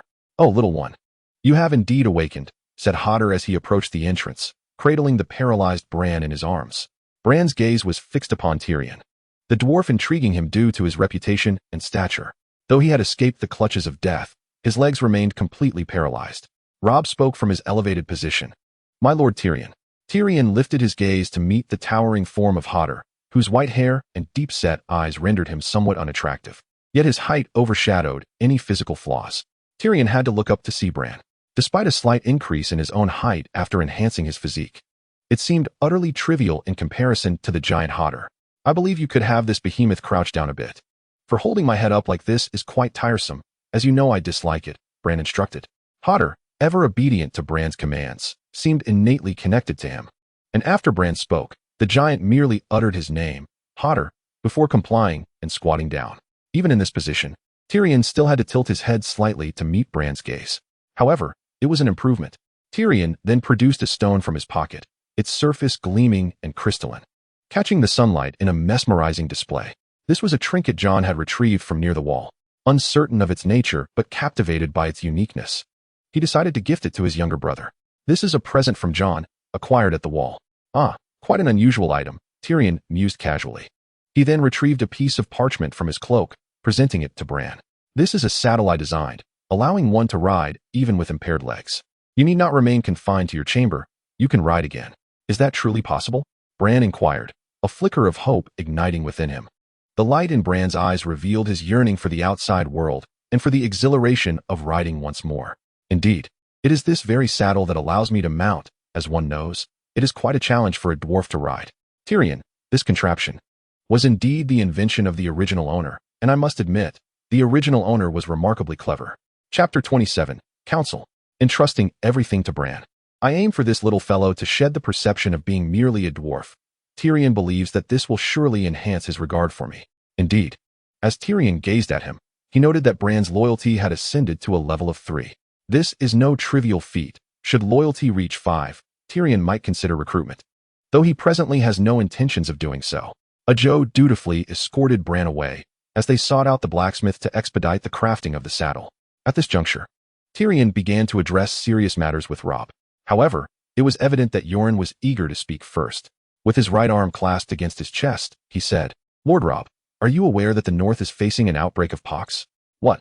Not only did the young Robb display surprise, but even the learned Maester Luwin beside him exhibited a look of astonishment as they both rose and approached Yoren. "My Lord Crow, you speak of pox?" Luwin furrowed his brow, stating, "It has been many years since pox has appeared in the North. Not only pox, but even other common ailments rarely spread widely in the North, as the frigid conditions render it difficult for diseases to endure for extended periods. This cold spell has persisted for years, with even the summer temperatures hovering around freezing. Maester Luwin, you are a learned man, naturally aware of the conditions required for pox to survive," Tyrion interjected, casting a glance at Luwin. Luwin lowered his gaze to Tyrion, fully aware that pox can indeed survive in low temperatures. Decades ago, there was an outbreak in the North, resulting in considerable loss of life. This knowledge weighed heavily on Luwin's demeanor. Where was the pox discovered, and what is the situation? Although young, Robb had heard tales from the wet nurses about the devastation wrought by pox, where countless lives were lost without warning. Luwin then stepped back, pulling Robb with him. "Since you have encountered patients afflicted with pox, one must ponder why you would come to Winterfell, potentially bringing the disease with you." As the scholar of Winterfell, his knowledge, albeit limited in medical practice, made him the go-to for ailments within the castle. He understood the contagious nature of pox well. At this moment, those present who had been in contact with pox patients might indeed carry the contagion. Upon hearing this, the guards stationed nearby raised their spears, directing them at the 4 individuals. Their duty is to protect House Stark and safeguard the lord of the castle. As they revealed their weapons, Sandor drew his long sword, exhibiting no fear towards the 2 guards, whom he regarded with disdain. "We have been inoculated against smallpox," Tyrion remarked with a slight smile, continuing, "Of course, If you do not believe, we shall take our leave. In that case, I shall leave the matter of the pox to the king in the north. The Stark and Lannister families had long been embroiled in animosity, a grudge sown by Ned Stark, which had subsequently fostered an unspoken hostility in Robb and his siblings towards the Lannisters. As Tyrion turned to depart, Robb gestured for the guards to sheath their weapons. Maester Luwin, still pondering the meaning of Tyrion's reference to inoculation, had spent considerable time studying medicine since leaving the Citadel, yet he had never encountered such discourse. He had also never heard of anyone managing to cure smallpox. I believe you have misinterpreted my words. That was not my intention, Robb replied. Although he held no particular fondness for Tyrion, he recalled his recent interaction with Bran and Jon's attitude towards him. More critically, he understood the gravity of the situation. With Catelyn and Ned absent from Winterfell, it was his responsibility to maintain order. Lord Tyrion, Maester Luwin interjected, furrowing his brow. I believe you were referring to inoculation against smallpox. I seek to understand what this entails. Does it serve as a method of treatment for the disease? Tyrion had no intention of leaving. He merely wanted to gauge Robb's temperament as the lord of the castle, a quality Ned possessed. He glanced at Sandor, who finally returned his sword to its sheath. No, I lack such capabilities. However, the world is vast, and surely there must be ways yet unknown to us, Tyrion said, raising his hands in a gesture of helplessness. He was not a physician, nor could he save the family of Lion. As for the inoculation I mentioned, by the Seven, it was a serendipitous discovery from ancient texts. Tyrion recounted his tale of stumbling upon the method in old manuscripts. After listening, Luwin remained troubled. He had perused many ancient texts but had never encountered this method. While some manuscripts were indeed complex and esoteric, others had been lost to history. Thus, despite the doubts surrounding Tyrion's claims, Luwin had no means to counter them. Those inoculated against smallpox can prevent and treat the disease, Yoren interjected, having remained silent until now. This matter held significant importance for the North and indeed all the Seven Kingdoms. This has been validated, Yoren added, observing Robb's bemused expression. The method is simple, yet it requires you, as Lord of Winterfell, to promote it. Tyrion shrugged, acknowledging he could only do what was within his power, leaving Robb's acceptance to fate. Theon Greyjoy cast a glance at Tyrion, his voice languid as he remarked, "Who can ascertain the veracity of your words? Such a grave matter as the pox must be approached with utmost diligence." Tyrion regarded him, noting his thin frame, unappealing visage, and the unmistakable air of a sycophant, and replied with a smile, "I presume this is the only living son of Greyjoy, Theon?" A hint of embarrassment flickered across Theon's countenance. He detested the mention of Greyjoy by anyone but himself. When he spoke of it, it was a moment for boasting, but when others brought it up, it often served to insult him. I suspect the Boltons will soon report on the pox, but by then, it may have already ravaged the entirety of the North. I wonder, Theon Greyjoy, what will you do then? Though Tyrion was a dwarf, his small stature did not deter him from mocking Theon. In fact, his words pierced Theon's heart with even greater intensity. Theon clenched his fists, the veins on his neck bulging, as Tyrion's taunts filled him with shame. This was the North, a place that would not allow him to sow discord. Although he maintained a cordial relationship with Robb, it was hardly his place to manage the affairs of the North. Robb's expression soured as he commanded, "Theon, depart at once." Theon dug his nails deeply into his palms, grinding his teeth, his gaze fixed fiercely upon Tyrion, as if he wished to consume the dwarf whole. Yet Tyrion paid him no mind. He was merely a pompous jester, and regardless of the storms to come, he would ultimately be a man devoid of purpose. The present arrogance of Theon was a product of his own hubris, which would inevitably lead to his tragic fate. He had lived long enough, but in Tyrion's eyes, such existence was scarcely worth living. Chapter 28. The Dawn of Technology. Theon Greyjoy is a multifaceted character. Raised in the North, he was acutely aware of his lineage, being the son of Balon Greyjoy, king of the Iron Islands. Knowing he was the sole heir, he envisioned himself inheriting a castle and his father's title, dreaming that one day he would return to the Iron Islands. After all, Balon had no other sons, the others having perished in rebellion. This was Theon's persistent fantasy, allowing him to navigate the North with relative ease, at least without suffering inhumane abuse. His character was marked by arrogance and pride, yet he would soon discover that his father did not hold him in the esteem he had imagined. He believed that upon returning to the Iron Islands, he would be met with support. Alas, it was all a mere figment of his imagination. He is a tragic figure, manipulated by the powerful from beginning to end. For the moment, let us set aside Theon's affairs. After Robb had dismissed Theon, he turned to Tyrion and said, "Since you, Lord Tyrion, have devised a means of prevention, I implore you to share it." It would surely benefit the populace, and the old gods shall bless you. Certainly. The people of the north, along with House Stark, shall forever remember the kindness bestowed upon them today. As Ruin stood nearby, his lips moved silently. He had no authority to interfere with Robb's choices, for he was now the Lord of Winterfell, endowed with that decision-making power. Lord Robb, Tyrion interrupted, adding, I will impart to you the method of inoculation against cowpox and advise you on how to safeguard against the pox. Naturally, this constitutes a transaction. My family and yours have harbored grievances for long. Although this was an unspoken understanding, Tyrion chose to address it openly at this moment. A ripple of emotion crossed Robb's face, yet his composure remained admirable, as Ruin noted. However, for us, these grievances do not appear to be of significant concern, do they, Lord Robb? Robb managed a strained smile and attempted to advance, though Ruin instinctively grasped his lord's arm before releasing it. He then clapped Tyrion on the shoulder, saying, I hope for a fruitful collaboration. Tyrion, of course, was eager to cultivate a favorable relationship with Robb, and indeed with all of the North. Knowing well the military prowess of the northern forces, which surpassed that of many southern families. In urgent times such as these, while the two conversed, a raven indeed arrived from the Dreadfort, reporting matters concerning the pox. Lord Bolton promised to thoroughly investigate and ascertain the extent of its spread. Soon, Tyrion conveyed the entire inoculation process to Scholar Ruin, who found himself bewildered by the rationale behind this preventative measure against the pox's transmission. However, Tyrion could not elucidate this further, as the knowledge had serendipitously come to him through literature and a casual search. It was a stroke of luck.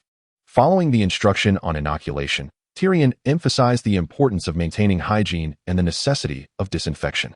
Regardless of whether Ruin would heed his advice, he made sure to impart this knowledge. The efficiency of Winterfell was commendable. The garrison, after being inoculated, was prioritized for the procedure. They formed the bulwark of Winterfell and were crucial in preventing chaos. This undertaking was considerable, though lacking in technical complexity. The garrison comprised nearly 1,000 soldiers. Thus, even the straightforward task of inoculating them consumed 2 days. The inoculation of the entire Winterfell would require even more livestock and manpower.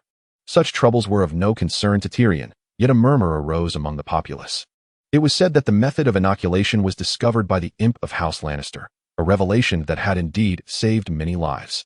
Although the reach of public opinion is limited, it embodies gratitude and serves as a lifeline for many. Without someone to provide care in times of illness, their plight would be dire. Hence, the sentiment surrounding this matter is one of heartfelt appreciation. It is precisely due to the burgeoning public sentiment that Tyrion finds his reputation points steadily rising. Name: Tyrion Lannister, the Imp, Strength, 5 Constitution, 5 Wisdom, 6 Guardian, Sandor Clegane, 12, Reputation, 550 life points. 1.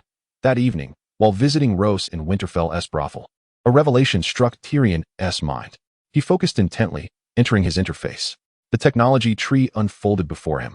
Medicine, 1. Knowledge of smallpox vaccination. Agriculture, 0. Military, 0. Economy, 0. A technology tree? Pushing Roose aside, eliciting her complaints, Tyrion paid little heed, sat up, donned his clothing, and with Sandor's protection, made his way back to his quarters. Tyrion perceived that the potential of his unique ability remained largely untapped, and his understanding of it was still rudimentary. The unveiling of the technology tree was a novel feature. Was it due to his reputation? Had he reached a certain threshold? Contemplating the points displayed before him, Tyrion fell into deep thought. Behind the 4 categories of the technology tree lay a shroud of mystery. He could not see through it, but based on his gaming experience, he surmised that uncovering it would reveal numerous additional technologies to explore. Perhaps these advancements could also be acquired with life points? Gazing at the text following the medical category, Tyrion suddenly understood that this point in medicine had been granted to him due to his dissemination of the smallpox vaccination method. It was a fortunate accident, and it was only after this vaccination that he discovered the existence of reputation points. Otherwise, he might have remained oblivious to them for a considerable time. Sandor, trailing behind with a furrowed brow, felt unfulfilled. Yet, he refrained from voicing his grievances, trailing Tyrion through Winterfell. Upon returning to his room, Tyrion closed the door, his mind swirling with excitement. The emergence of the technology tree had alleviated his current predicament. Nearly a month had passed since his arrival in this world. Yet the schemes he had devised seemed insignificant. Although he had undertaken actions that could alter the narrative, he remained uncertain of their eventual outcomes. However, the advent of the technology tree had resolved a significant dilemma for him. If he were to effect change, he would undoubtedly require vast wealth. His mind was brimming with ideas, yet he found himself utterly incapable of realizing them due to a lack of technical skills. He understood that perfumes and soaps could find a market here, but alas, the methods of production eluded him. Who knew how to create them? Furthermore, the intricacies of glassmaking, the refinement and upgrading of weaponry, and a myriad of other processes all hinged on one crucial element: technology. This was the key to resolving the pressing issues at hand. Chapter 29. The Surge of Prestige Cowpox? A notification from the Duke? How could cowpox possibly emerge in the north? May the old gods protect us. We fervently hope it does not reach us. The Duke has decreed that all herds must be gathered to prevent the spread of cowpox, and everyone must be vaccinated. A soldier clad in armor stood atop a stone, bellowing to the comers and goers of the manor. As more and more people gathered, the soldier began instructing his subordinates to consolidate the cattle. Trained personnel from Winterfell had already been dispatched to assist with the vaccination efforts. It was not just this estate. The entirety of the north swiftly received word from Winterfell. The populace regarded the cowpox with trepidation and disbelief, yet when the vassals sent scouts to investigate, they indeed discovered the presence of patients within the domain of the Dreadfort. In the villages where cases were reported, some individuals continued to live, seemingly uninfected. The common folk of this continent understood that cowpox was a calamity, an unstoppable force, akin to the seven gods. However, upon learning that vaccination had spared these individuals from infection, astonishment spread among them. Consequently, they no longer harbored doubts about the information relayed from Winterfell. After all, the terror of disease was not to be underestimated, and the northern vassals began to muster their armies and patrol their lands. Meanwhile, Winterfell was quick to act. The method for vaccinating against cowpox was straightforward, yet it proved challenging for soldiers to master, particularly the extraction of the cowpox itself. This process was not to be undertaken lightly, as it required careful consideration of the maturity of the cowpox. Thus, Maester Luwin endeavored to educate his servants in this vital task. The north was vast, with its inhabitants scattered across great distances, and transportation relied heavily on foot. The lack of horses was palpable. Even with the horses allocated to the populace, it was impossible to withdraw mounts from the military. Winterfell was the foundation of the north, and its security could not be compromised. Robb Stark had exerted himself to do all that was within his power, achieving the best possible outcome. He requisitioned all idle horses in Winterfell, funded by the Lord's treasury, ultimately providing mounts to those tasked with the vaccination effort. Even so, they could scarcely deploy fewer than 100 men. It was not that they wished to send more. It was simply that they were limited to 2 legs for travel. In numerous regions, the vaccination against cowpox has commenced, while others are just beginning to receive messages via ravens. Recently, all the ravens raised by Ruin have been dispatched, carrying tidings to King's Landing, the Wall, and the North. There exists a method to disseminate the cowpox vaccination technique through the ravens. However, due to the inexperience of the individuals involved, Tyrion dismissed this proposal. Mismanagement could potentially lead to fatalities, hence, the idea was naturally abandoned. As for Tyrion himself, he has not merely lingered in Winterfell as in the original narrative before riding back to King's Landing. He has resided in the capital for over 10 days. Robb Stark has issued orders to extend the highest courtesy to Tyrion Lannister. During his stay, he has been contemplating his future prospects, while also taking the opportunity to visit the local mechanics guild. It must be said, the beauty of Rose is very much to Tyrion's liking. In his previous life, he hailed from the land of Huaxia, yet he found no peculiarities in the appearance of Westerners. Some of his countrymen might deem the foreign ocean horses as unattractive. However, that is a misconception. The ocean horse possesses its own joys, some of which are beyond imagination. In Tyrion's chamber, he sat by the fire with Sandor, each cradling a sweet potato pulled from the flames. Though it was scorching, the delightful aroma wafting through the air was undeniably appetizing. Sweet potatoes are present in this world, along with many other peculiar items. Daily staples like star anise, cinnamon, and soy sauce are also available. Indeed, crops such as sweet potatoes and potatoes exist, though they are less commonly cultivated. Only a few southern plains are suitable for farming, and even there, the seasonal cycles affect the yield, which is often meager. Sandor, whose palms are calloused from frequent sword practice, was unperturbed by the heat of the sweet potato, peeling away its outer skin with ease. As he revealed the yellow flesh, the enticing fragrance enveloped him. It was his first experience of consuming sweet potato in this manner. Previously, he had only eaten it boiled. Taking a bite, he was met with searing heat, causing him to quickly spit it out onto his hand, eliciting laughter from Tyrion. Sandor, take your time. This delicacy should be savored slowly. You're behaving like a famished refugee, Tyrion remarked, leisurely peeling his own sweet potato. He rolled it in his hands to ease the discomfort, taking a small bite that filled his mouth with rich sweetness. It had been ages since he last tasted such a delight. In his former life, Tyrion, a rural lad, found joy in stealing sweet potatoes with the other village children, cooking them in a hole dug in the dirt by the field's edge.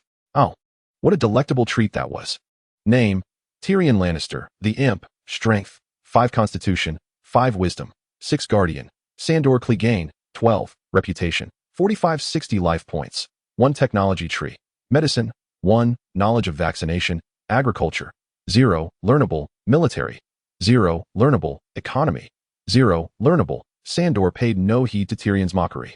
His grotesque visage contorted slightly, as the recent jest had indeed left his mouth feeling somewhat uncomfortable.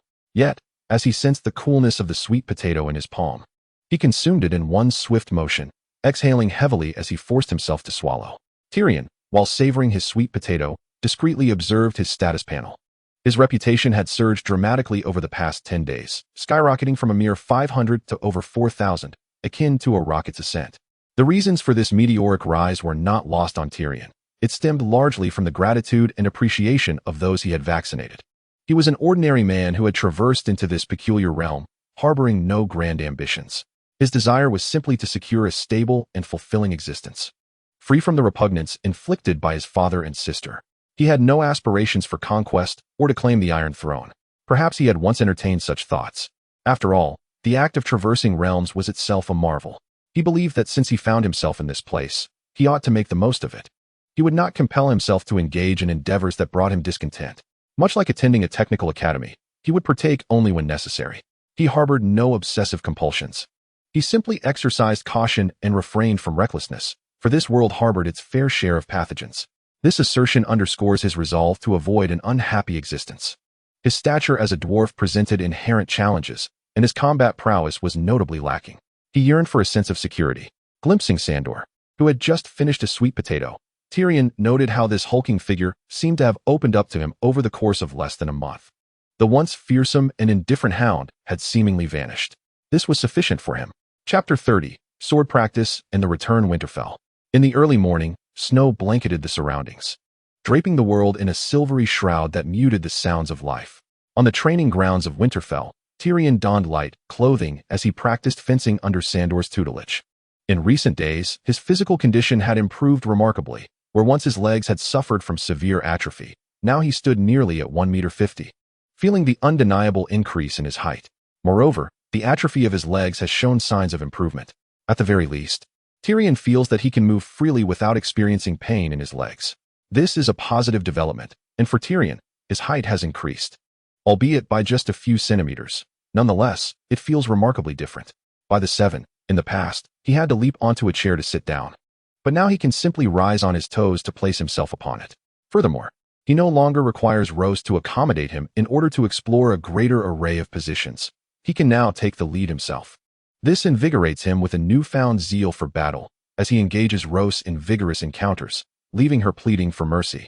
Admittedly, he may not possess the most imposing stature, but he certainly surpasses that scoundrel, Shaun, who has the audacity to frequent the brothel without payment, leaving one to ponder what audacity fuels such entitlement. However, according to Roast, Shaun has been visiting far less frequently of late and does not seek her out when he does. Tyrion is acutely aware of the underlying reasons. After all, he had mockingly informed Shaun that he would be sure to frequent Roast, clearing the path for him. Such words had incited Shaun's ire, causing veins to throb upon his forehead. "My lord, I have been instructing you for some time now, and you should surely recognize the essence of fencing," Sandor remarked, still clad in his armor, which he wore even when rising from his slumber. The sight of Sandor made Tyrion breathe heavily, clouds of mist condensing in front of him. Holding his short sword, he declared, "Indeed, one must drive that damned tip into the enemy's flesh. Just as with a man, one must insert that object into a woman's body. Though it sounds simple in theory, you know well that my height and strength are lacking. What I require is the finesse to overcome my foes." The swordsmanship practiced by Sandor Clegane follows the traditional methods of knights across the continent, relying on physical prowess, the agility of the longsword, and personal combat experience. Consequently, knights like Jaime never regard their enemies as formidable. Jaime himself has never acknowledged any knight on the road as worthy of his respect. Aside from the legendary sword Dawn wielded by Ser Arthur, Tyrion has never heard Jaime speak of any knight who genuinely impressed him, for Arthur could wield a sword whilst attending to his most basic needs. It is not merely a battle against one opponent. The extent of such prowess is uncertain, yet it indirectly underscores the formidable nature of Dawn. However, Arthur has long since departed this realm. In the present day, if one were to ascertain who possesses the highest martial prowess in Westeros, it would undoubtedly be the fearless Ser Barristan Selmy. Now in his 50s, Ser Barristan remains the captain of the Kingsguard, earning the admiration of even Jaime, who, it is important to note, respects him. The formidable knight Jaime would never concede that he could be bested by an elder. However, in matters of honor, he certainly cannot rival Ser Barristan Selmy. Sandor, the techniques you employ are merely rudimentary. Thrusts, feints, and parries. My lord, do not underestimate these skills. If you practice them hundreds of times each day, I dare say, even with your physique, you would not be at a considerable disadvantage. Sandor, at this moment, cast a serious glance at Tyrion, seemingly perturbed by the perceived disdain towards his combat methods. He appeared somewhat displeased. Listen to me, Sandor. I shall endeavor to practice diligently. You have witnessed my efforts these past few days. I trust you are aware of them. Tyrion continued his movements unperturbed, his short sword piercing the air. This simple action was one he repeated countless times daily, just as Sandor had suggested. Tyrion found the technique overly simplistic, yet he practiced with utmost seriousness, cognizant that Sandor would not always be by his side, even as his retinue expanded. He understood the necessity of managing his own physical prowess, at the very least. He wished to be capable of drawing his sword and engaging in combat when faced with even the most trivial of dangers. My lord Tyrion, came the voice of Theon Greyjoy as he approached the training ground. He had observed Tyrion's daily sword practice with growing bewilderment. He could not fathom why this dwarf would engage in such an activity. It was not merely child's play, and one misstep could lead to injury, especially given Tyrion's diminutive stature. Theon, with an odd expression, inquired, "What do you suppose my lord is practicing for?" Theon, have you not been frequenting the brothels lately? Is it a lack of coin that keeps you away? Tyrion sheathed his short sword, wiping the sweat from his brow with his hand, tousling his somewhat thinning hair. And without a hint of concern for his appearance, he wiped the sweat from his face with his garment, mocking Theon without reservation. He then retrieved a silver stag from his waist and tossed it to Theon, stating, "This is for you. I shall soon return to King's Landing. Consider it a payment for your indulgences. Do not arrive next time without funds." A hearty laugh erupted from Sandor Clegane, and the soldiers training nearby turned their attention. Although none approached, Theon and Robb shared a good rapport, and Theon's earnings were quite meager. Aside from his regular salary, he had few other sources of income. His monthly wage amounted to merely 2 silver stags. A visit to a brothel consumed nearly a quarter of that, and coupled with his living expenses, his funds were perpetually insufficient, yet he maintained an air of arrogance, brandishing his title as the lord of the castle, the sole heir of the Iron Islands. Despite his financial constraints, my lord Tyrion, Theon's face betrayed a mix of emotions, and under the scrutiny of so many, he felt a sense of embarrassment. Clutching the silver stag, he gritted his teeth, on the verge of speaking. At that moment, Maester Luwin approached with a smile. "Lord Robb requests your presence." Maester Luwin, just as I was intending to seek out Robb. Is it regarding the vaccination issue? As Reuven walked, he remarked, "My lord, the vaccination against cowpox has proceeded smoothly, and the Bolton family has swiftly managed to curtail the spread of the disease. Currently, everything is under control, with the old god's blessing. This indeed is a piece of joyous news. With that, I shall prepare to return to King's Landing." In the reception hall, Robb rose from his seat upon seeing Tyrion enter alongside Sandor, descending to greet them. "My lord Robb." Tyrion and Sandor both clasped their right hands to their chests, bowing respectfully before Robb. Chapter 31. Waelys Solon. Waelys Solon is the leader of a modest mercenary band known as the Blackwind Legion. Though not particularly renowned, for Waelys, who endured hardship throughout his childhood, it is a commendable occupation. At the tender age of 10, his mother was tragically slain by his father in a drunken rage. While the narrative often attributes the act to intoxication, Waelys understood that his father had always harbored animosity towards both his mother and himself. In that fateful moment, his mother, in a desperate bid to protect him, urged him to escape, leading to the calamity that ensued. His mother had been a beacon of kindness, recalling fondly how she would bake bread for him, prioritizing his meager sustenance amidst their poverty. After her death, no one sought justice. Even if the matter were brought before the city, no one would stand up to advocate for him.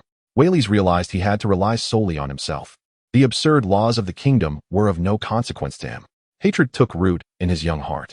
At 12, he took the drastic step of ending his father's life, displaying the corpse at their estate as a grim spectacle. This act captured the attention of Lord Tully of Eagle's Nest, who dispatched men to apprehend Wales. At that time, he exhibited a composure far beyond that of any typical 12-year-old. After taking his father's life, he mounted a stolen horse and embarked on a life of fugitive desperation. Traversing from the south, he inhabited slums, sought refuge beneath bridges, dwelled in ruins, and even survived in the woods. Wales Solon was undeniably a fugitive. Yet a flicker of brightness remained within him, a legacy from his mother. He committed numerous misdeeds, but he retained a sense of restraint, reserved for the memory of her. After approximately 2 years of fleeing in the south, he encountered many mercenaries, including an elder mercenary who treated him well. The pursuit by the Tully family was not relentless, merely a fleeting endeavor. Eventually, the storm of danger subsided. The elder mercenary, named Kelly, had been in the trade for over 30 years, and at that time, he was 50 years old. Observing Kelly's graying hair, Wales resolved to follow a similar path as a mercenary. There was money, meat, wine, and the absence of subordination. One could simply walk away from unpleasantness, albeit with considerable risk. A mercenary must uphold their integrity. This is the most crucial lesson that Kelly imparted to Wallace.